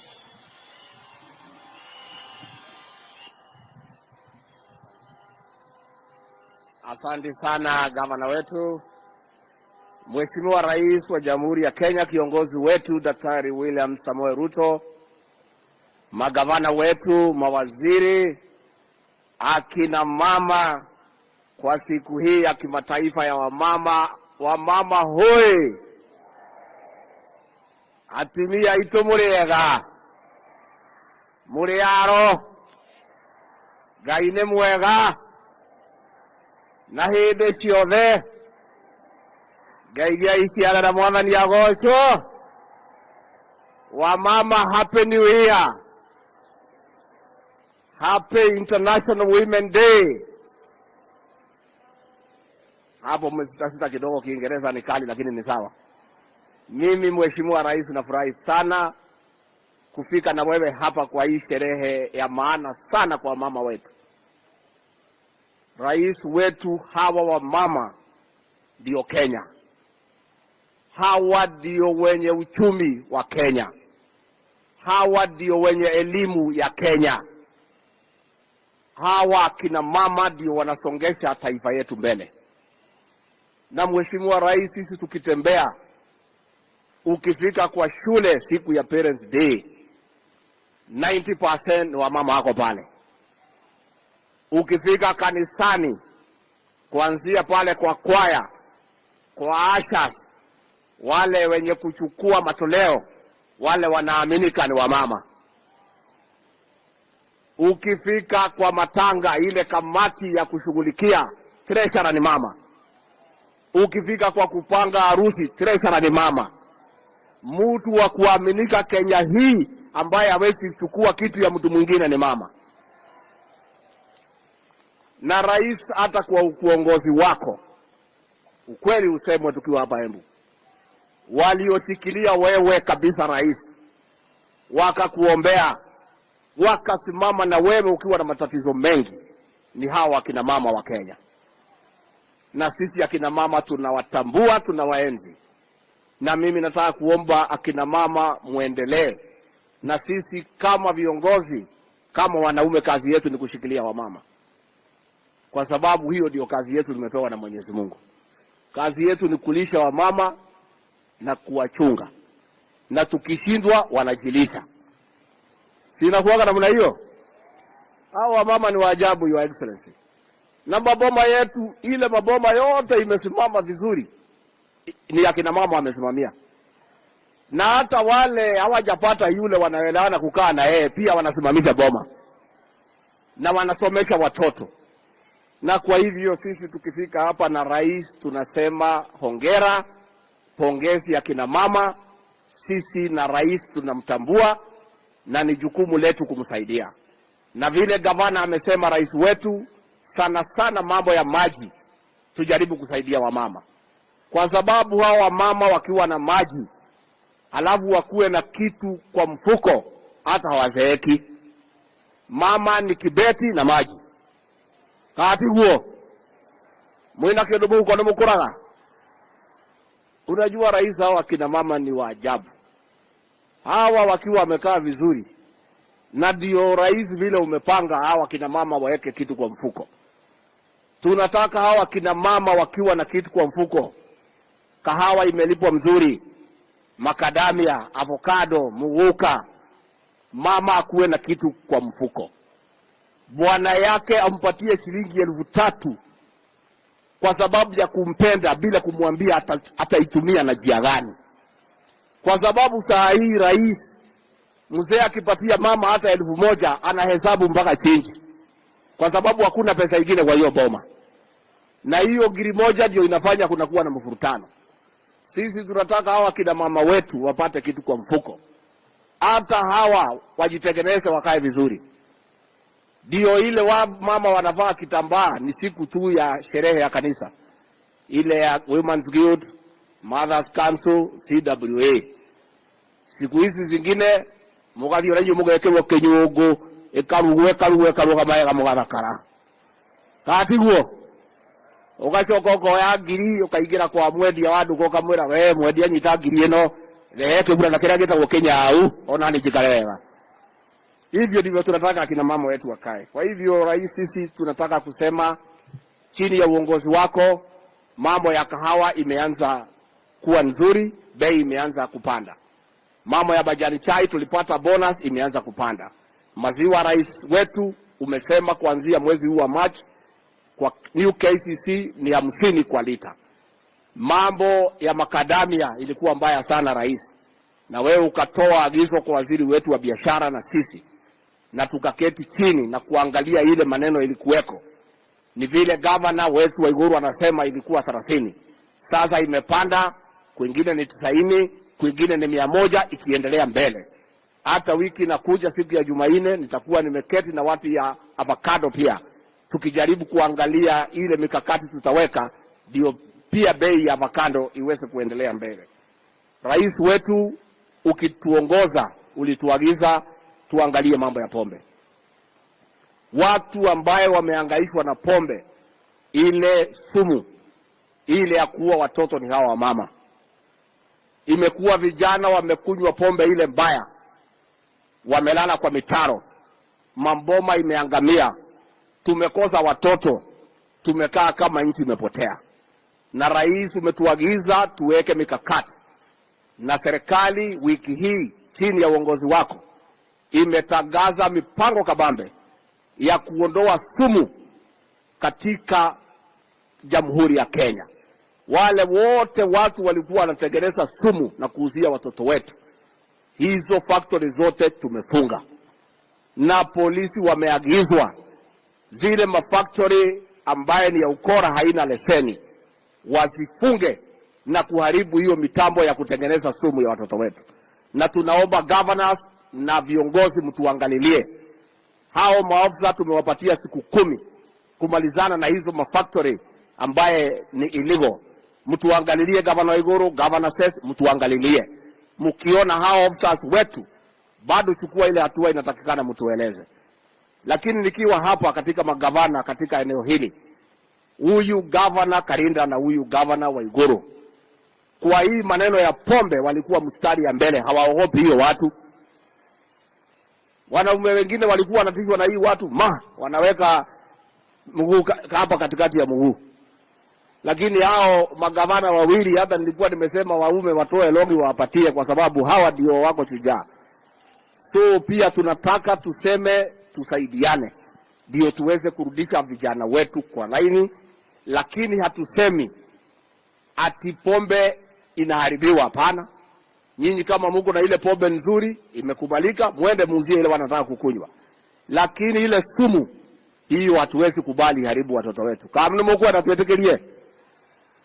Kwa hivyo rais, mimi nikimalizia kutoka hapo niseme watu wa Embu, rais na mimi hatutachoka kusema asante. Adwa Embu mwegoko neinywe niye na muthurio tutikanoga ni kuga thengio ni mwatiwikire wega ma na twari uhoro wa ma tutiari handu hega tani ndari handu haceke muno ithe mutiohera ndari mugituhoera Ngai, mugituhe kura, mugitutua thamaki, mugituhe kanya ga gutongoria, tutikanoga ni gucokia ngatho. Andu a Embu, handu hakwa na muthamaki uyu witu William Ruto, kuma ngoro yakwa thiini, amukirai ngatho ciakwa. Pia niseme asante kwa huyu Karinda na hao viongozi wote mlitupatia kwa UDA. Mulitafuta viongozi ambaye wanaelewa kazi ambayo walipewa. Na huyu Karinda, Your Excellency, mimi nimpongeze. Kabla akuwe gavana hapa, watu wa Mbere na watu wa Embu hawakuwa wanajisikia wameshirikishwa kwa serikali. Na huyu Karinda ameenda Mbere, ameteua watu ya Mbere, amewaleta kwa serikali. Saa hii wa Embu na wa Mbere wanajisikia wako ndani ya serikali. Mimi nataka governor nikuambie well done. Hata vile umeongoza hii county, viongozi wote wanaongea sauti moja. Finally mimi niseme, katika hii serikali ya William Ruto, mtetezi wa wamama number 1 ni Rais William Samoei Ruto. Na hii maneno ya 2/3 gender rule, mwenye ambaye atatimiza na atahakikisha imefanyika ni huyu kiongozi wetu. Aliketi chini kwa meza yake, akachukua kalamu na karatasi, akaandika maoni yake vile anafikiria inaweza fanyika, akatuma kwa bunge. Na ndio unaona serikali yake mawaziri ni 10. Na hao mawaziri wote ambaye ni wamama wanafanya kazi kwa njia nzuri sana. Na kwa hivyo wakina mama watapewa nafasi kwa uongozi. Na vile rais ulisema jana ni kweli, tumeongea na tutaendelea kuongea vile hawa wakina mama huko mbele watashirikishwa katika serikali kuu wakiwa na nyadhifa ambaye iko na uzito. Kwa sababu hawa wakina mama wamejionyesha ya kwamba wako na umaarufu na wanaweza kupewa nafasi ya kuongoza. Si hiyo tumekubaliana? Lakini wengine unajua haku wanaelewa. Rais alisema ataniongelesha, tuwapange pale mbele tukimaliza mambo yetu. Sasa wengine walikuwa nafikiria ni saa hii. So lazima sasa mngoja kwanza nimsaidie rais kwa kipindi chake. Ikifika kutamatisha hapo, rais mwenyewe atatuongoza, atatuonesha vile tutapanga hawa mama na vile mambo yao itakuwa sawa sawa. Katigo mokwenda. Nigo mokwenda. Kwa hivyo sisi rais tunashukuru wewe, you are the women defender number 1 and I bear testimony because tumeketi wakati mwingi tukipanga kazi, unauliza wakina mama wako wapi? Tukiteua mabasenda unasema wamama wako wapi? Hii wamama wako wapi? Enywe atinia ijono mwagira kwevanga na muthuri uyu nimo kwevanga nake, nimo kwevanga nake mundu uria biu mutongoria wa Kenya wina bata na atumia ya Kenya na muthuri uyu gwitwo William Ruto. Kwa hiyo tuikare hakuhi nake, tuibange nake hau. Na hata akina mama viongozi mkae tu hapo karibu na rais, mjipange hapo karibu vile amesema. Anaona nyinyi, ana study, anaona vile mnaendelea, mkae tu hapo karibu na rais, mkae hapo karibu na mimi, pange mambo yenu iko mbele, itakuwa sawa. Nemo kwenda tuamukire muthamaki. Mwi tayari? Gemile cigana ciaka hi. Rwa mbere, rwa keri, rwa gatatu, rwa kana, rwa gatano na madaru makofi. Karibu kiongozi wetu, useme na akina mama na uongeleshe taifa la Jamhuri la Kenya.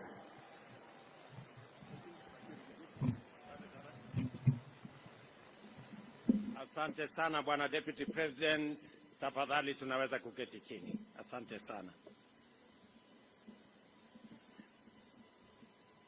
Mheshimiwa Naibu wa Rais, waheshimiwa mawaziri mlio hapa, waheshimiwa magavana, wabunge wa bunge la kitaifa na bunge la kaunti, ndugu wananchi wa Embu, hamjambo. Kina mama hai, kina mama hoye, kina mama hamjambo. Bwana Yesu asifiwe. God is good and all the time. Asanteni sana. It is a great honor for me to participate in this critical event, the commemoration of the International Women's Day is a dedicated opportunity for us as a nation to reflect on the progress we have made in promoting greater inclusion of women in order to realize gender equality and create the necessary conditions for inclusive prosperity and also national development. The terms under which we pursued development in the past consigned us to slow, inadequate progress because of the underlying fundamental inclusivity deficit, which marginalized regions, excluded sectors, and disenfranchised women.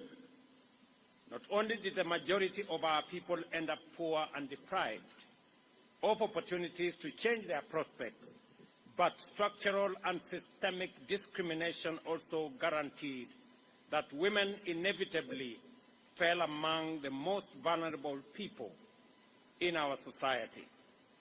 It is difficult today to take seriously any growth and development strategy which deliberately leaves behind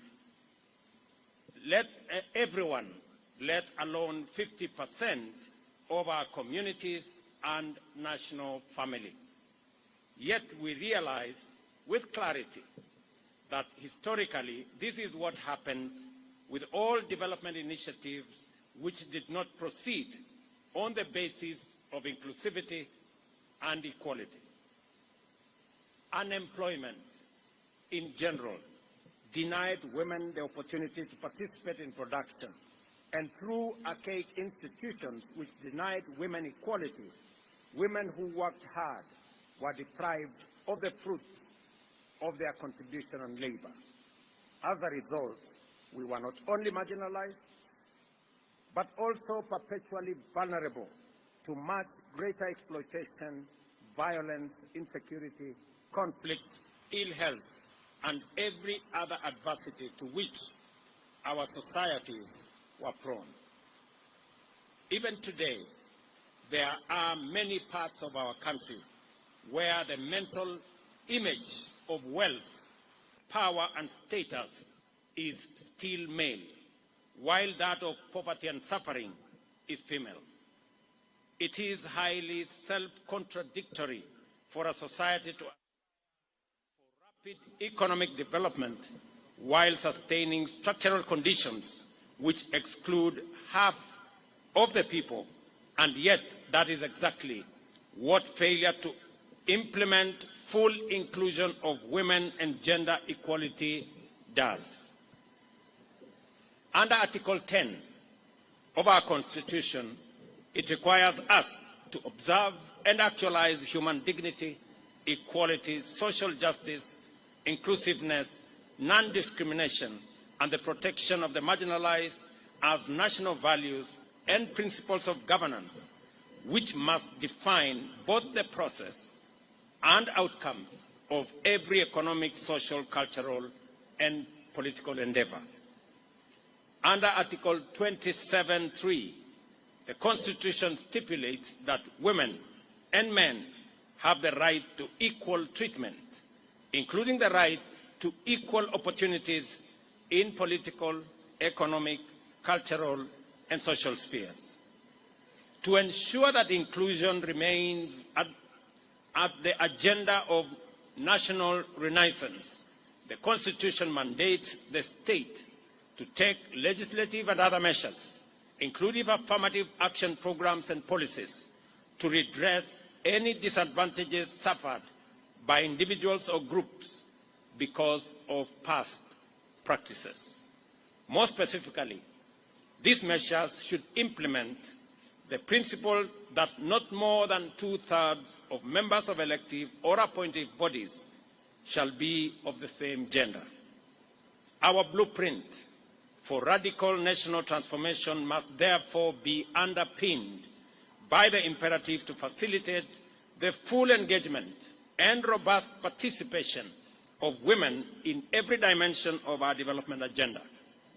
The bottom-up economic transformation agenda thus recognizes the unprecedented radical power in facilitating the full contribution of all our people in every sector, rather than just half of them. Twice as many opportunities will be created and exploited, and twice as much productivity will be unlocked.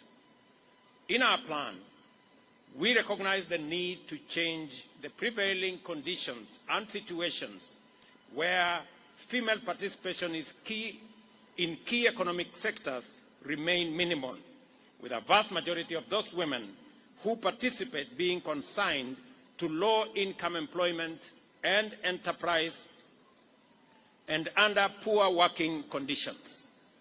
Generally speaking, women remained excluded in decision-making within our governance and political institutions, while millions suffer or are vulnerable to sexual and gender-based violence. Moreover, health services have been inadequate for the needs of women and remained inaccessible and unaffordable. Environmental degradation, pollution, and climate change have complicated the lives and livelihoods of women, increasing their responsibilities in unpaid care work and thus accelerating poverty, early marriage, childhood pregnancies, and other disadvantaged conditions.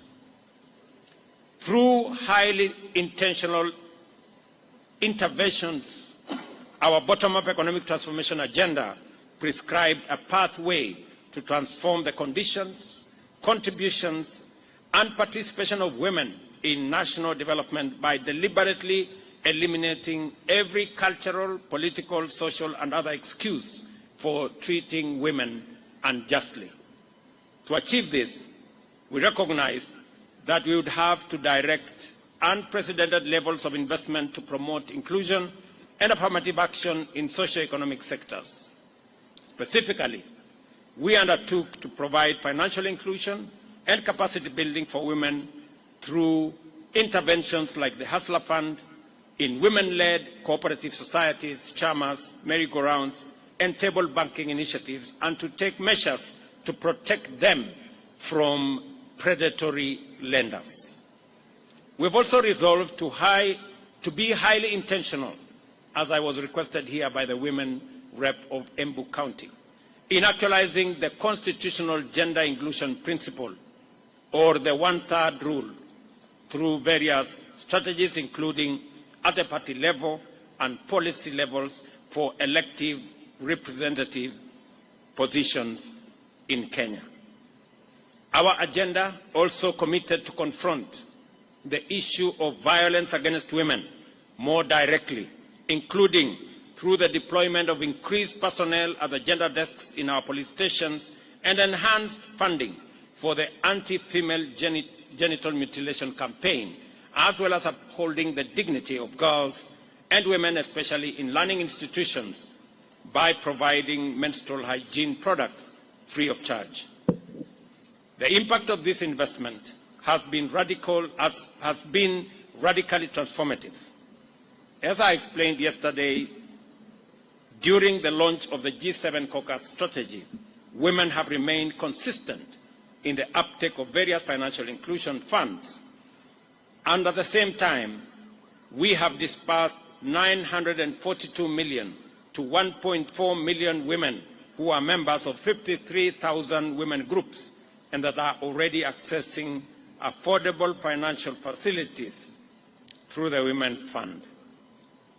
I have asked the CS responsible for Women Enterprise Fund, Madam Aisha Jomo here, that we will do at least 3 things that must make women enterprise significant, different, and intentional.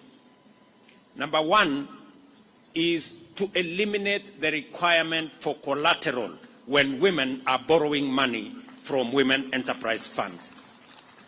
Number 2, to reduce interest rate for women borrowing under Women Enterprise Fund to only 6%.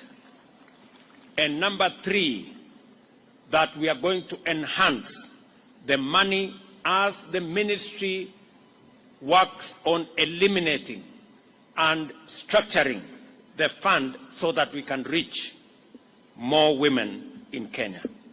I also undertook yesterday that on the matter of the 2/3 gender rule, I am happy that members of parliament have now committed that the search for this solution on the 2/3 gender rule will be found this time round. Kwa hivyo nataka wamama wajue vile tumesema, katiba ya Kenya inasema ya kwamba wamama wapatiwe nafasi sawa na wanaume katika uongozi wa taifa letu la Kenya.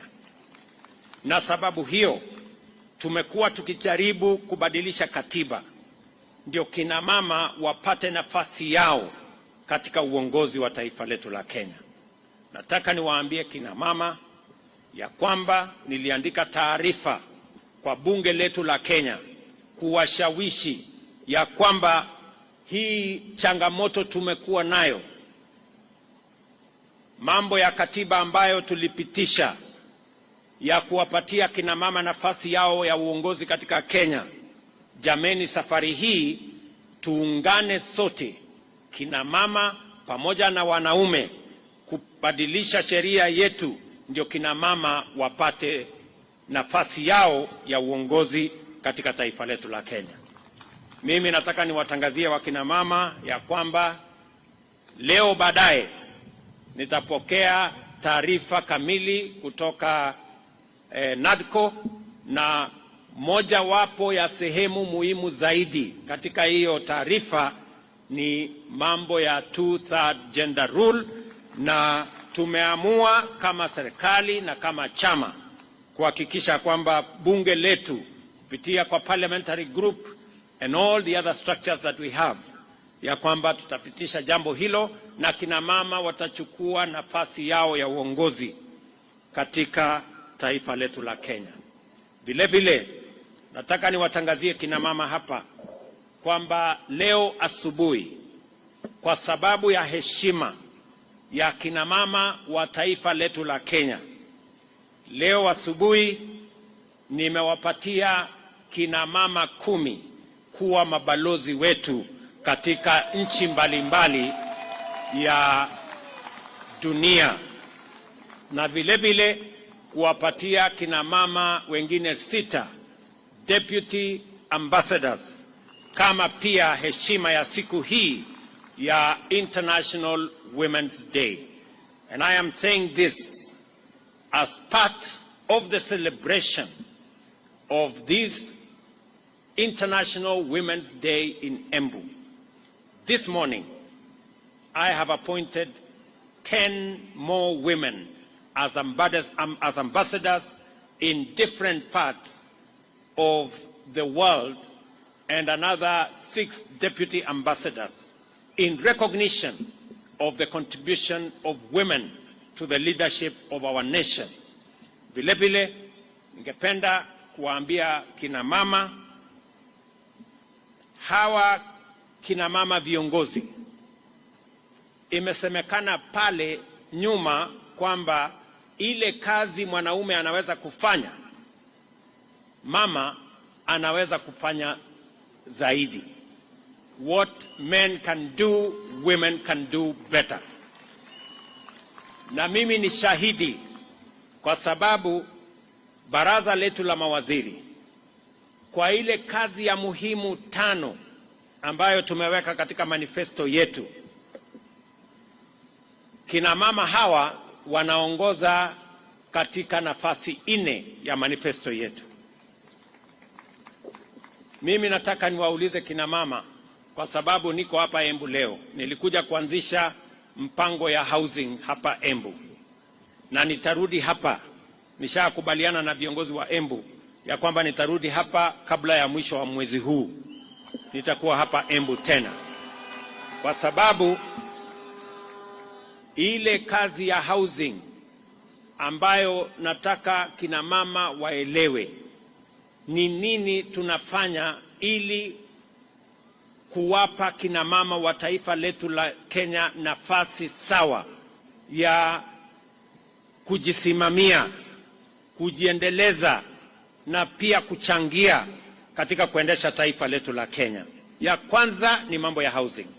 Program ya housing inaongozwa na mama waziri anaitwa Alice Wahome, na kufikia sasa tayari tuko na sehemu ama nyumba ambayo tunajenga Kenya, nyumba 1,100, na tuko na vijana wanaofanya kazi katika program ya housing, vijana zaidi ya 1,150 wanafanya kazi katika sehemu ama mpango wa housing, kwa sababu tunaelewa ya kwamba mtoto akikosa ajira, mwenye anapata matatizo ni mama nyumbani.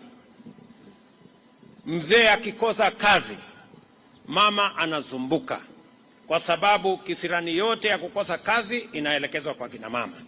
Kwa hivyo mpango yetu ya kuhakikisha ya kwamba tuko na nafasi ya ajira katika taifa letu la Kenya ni mojawapo ya mambo ambayo tunafanya ili tuhakikishe ya kwamba tuko na taifa ambayo inaweza kujisimamia. Jambo la pili, program yetu ambayo tunaendesha kwa mambo ya kuhakikisha kwamba tuko na matibabu. Na nataka nimshukuru gavana wenu hapa, kwa sababu mimi na yeye tumeungana katika ile program ya community health promoters.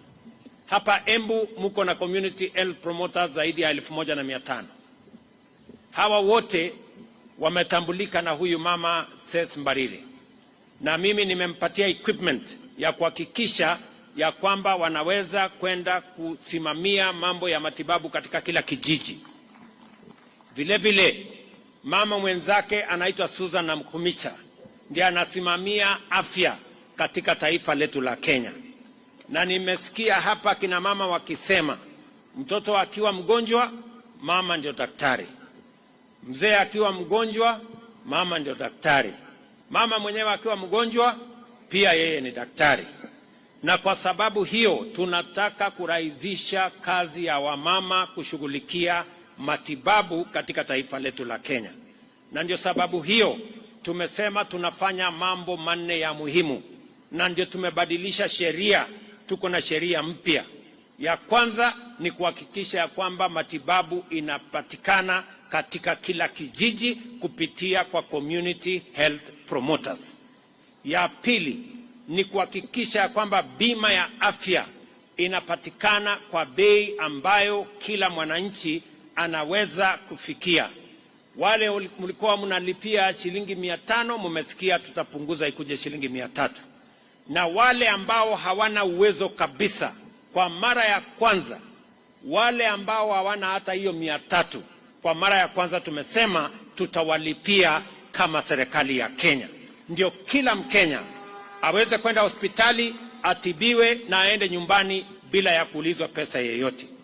Na ya tatu, tumekubaliana vile vile ya kwamba kwa wale ambao wanapatikana na ugonjwa ile iko na kisirani na kiburi, ile kama ya kansa, ya hypertension, ya diabetes, pia katika hii mpango mpya tumeweka pesa ya kutengeneza chronic illness fund ambayo itasimamia matibabu ya yale magonjwa ambayo yanaleta hasara, yanasababisha watu kuuza ng'ombe, kuuza mali katika kutafuta hali ya matibabu katika taifa letu.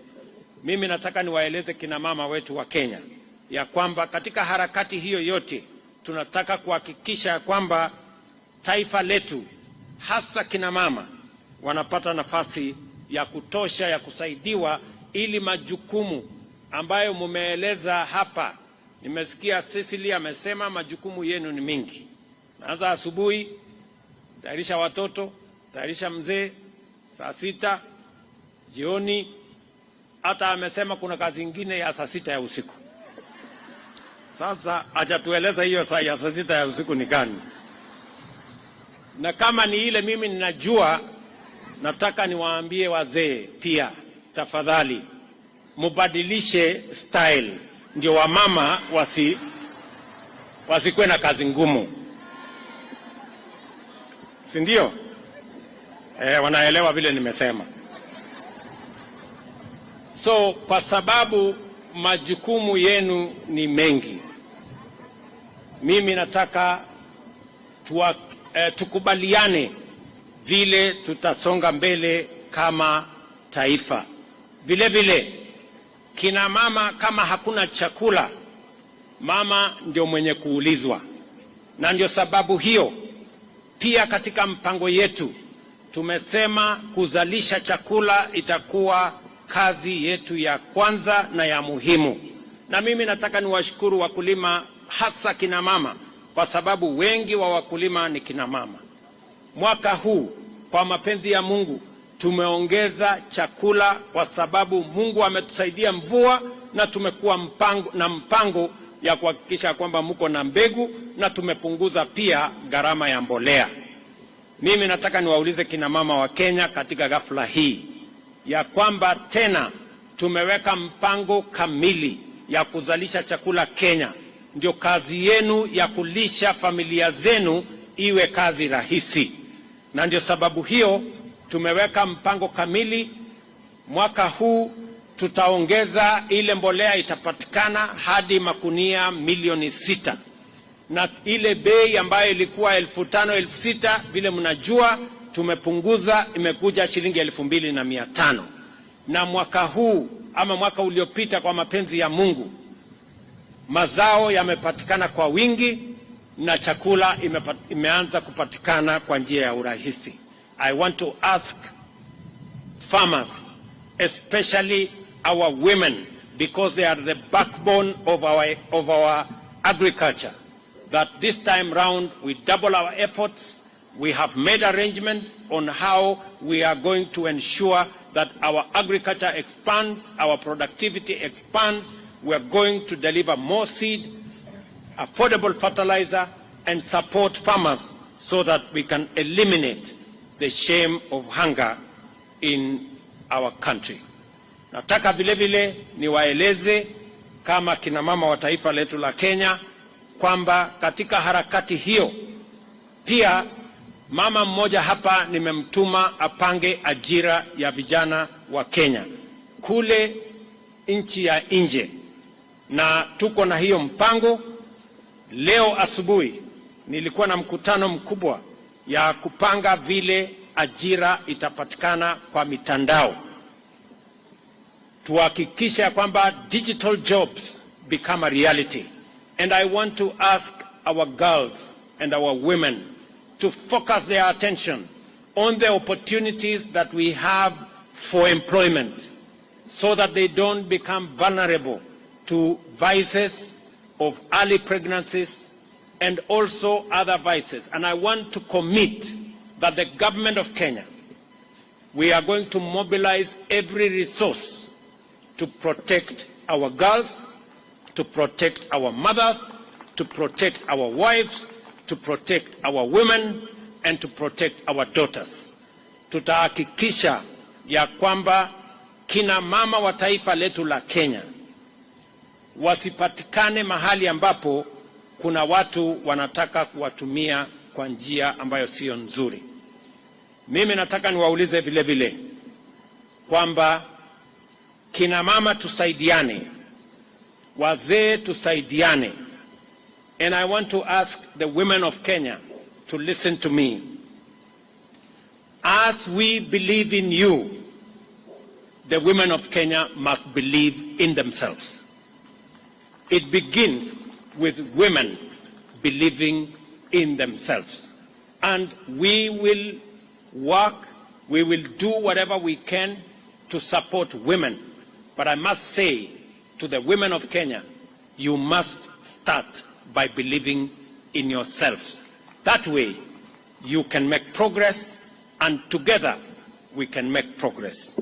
Kwa hivyo mimi nataka niwashukuru sana kwa nafasi ambayo mmenipatia hapa Embu.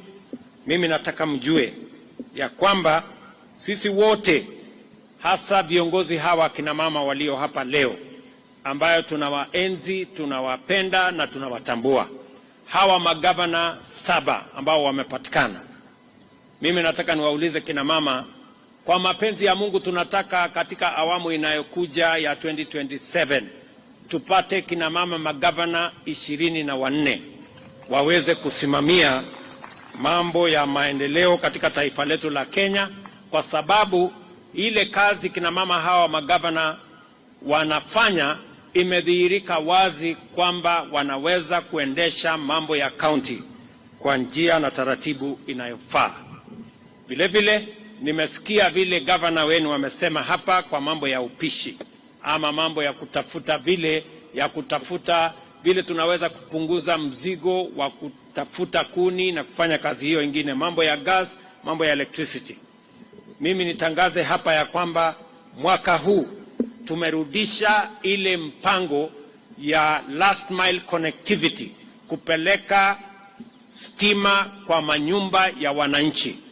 Mwaka huu katika taifa letu la Kenya tumeweka pesa bilioni 46 kuunganisha stima kwa nyumba 1560.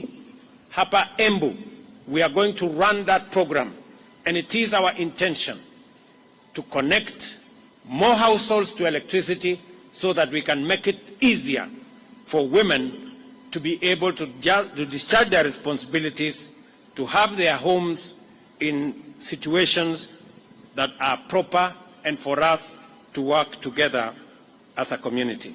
Mimi nikirudi hapa Embu, nimesema mwezi huu tutakuja na mambo yenu ya stima, mambo yenu ya barabara, nimesikia kwa makini, mambo yenu ya maji, mambo yenu ya masoko. Vile mumesikia soko yenu ya hapa Embu town, pale nyuma ilichomeka ikapata matatizo. Mimi nataka niwaambie sasa tumeweka pesa ya kutosha, tutajenga soko hii hapa Embu town, na vile vile tutajenga soko ingine 8 hapa Embu County. Na hizo soko zinaanza vile mmesikia governor amesema inaanza kuanzia next week, na sio hapa Embu peke yake tunajenga soko.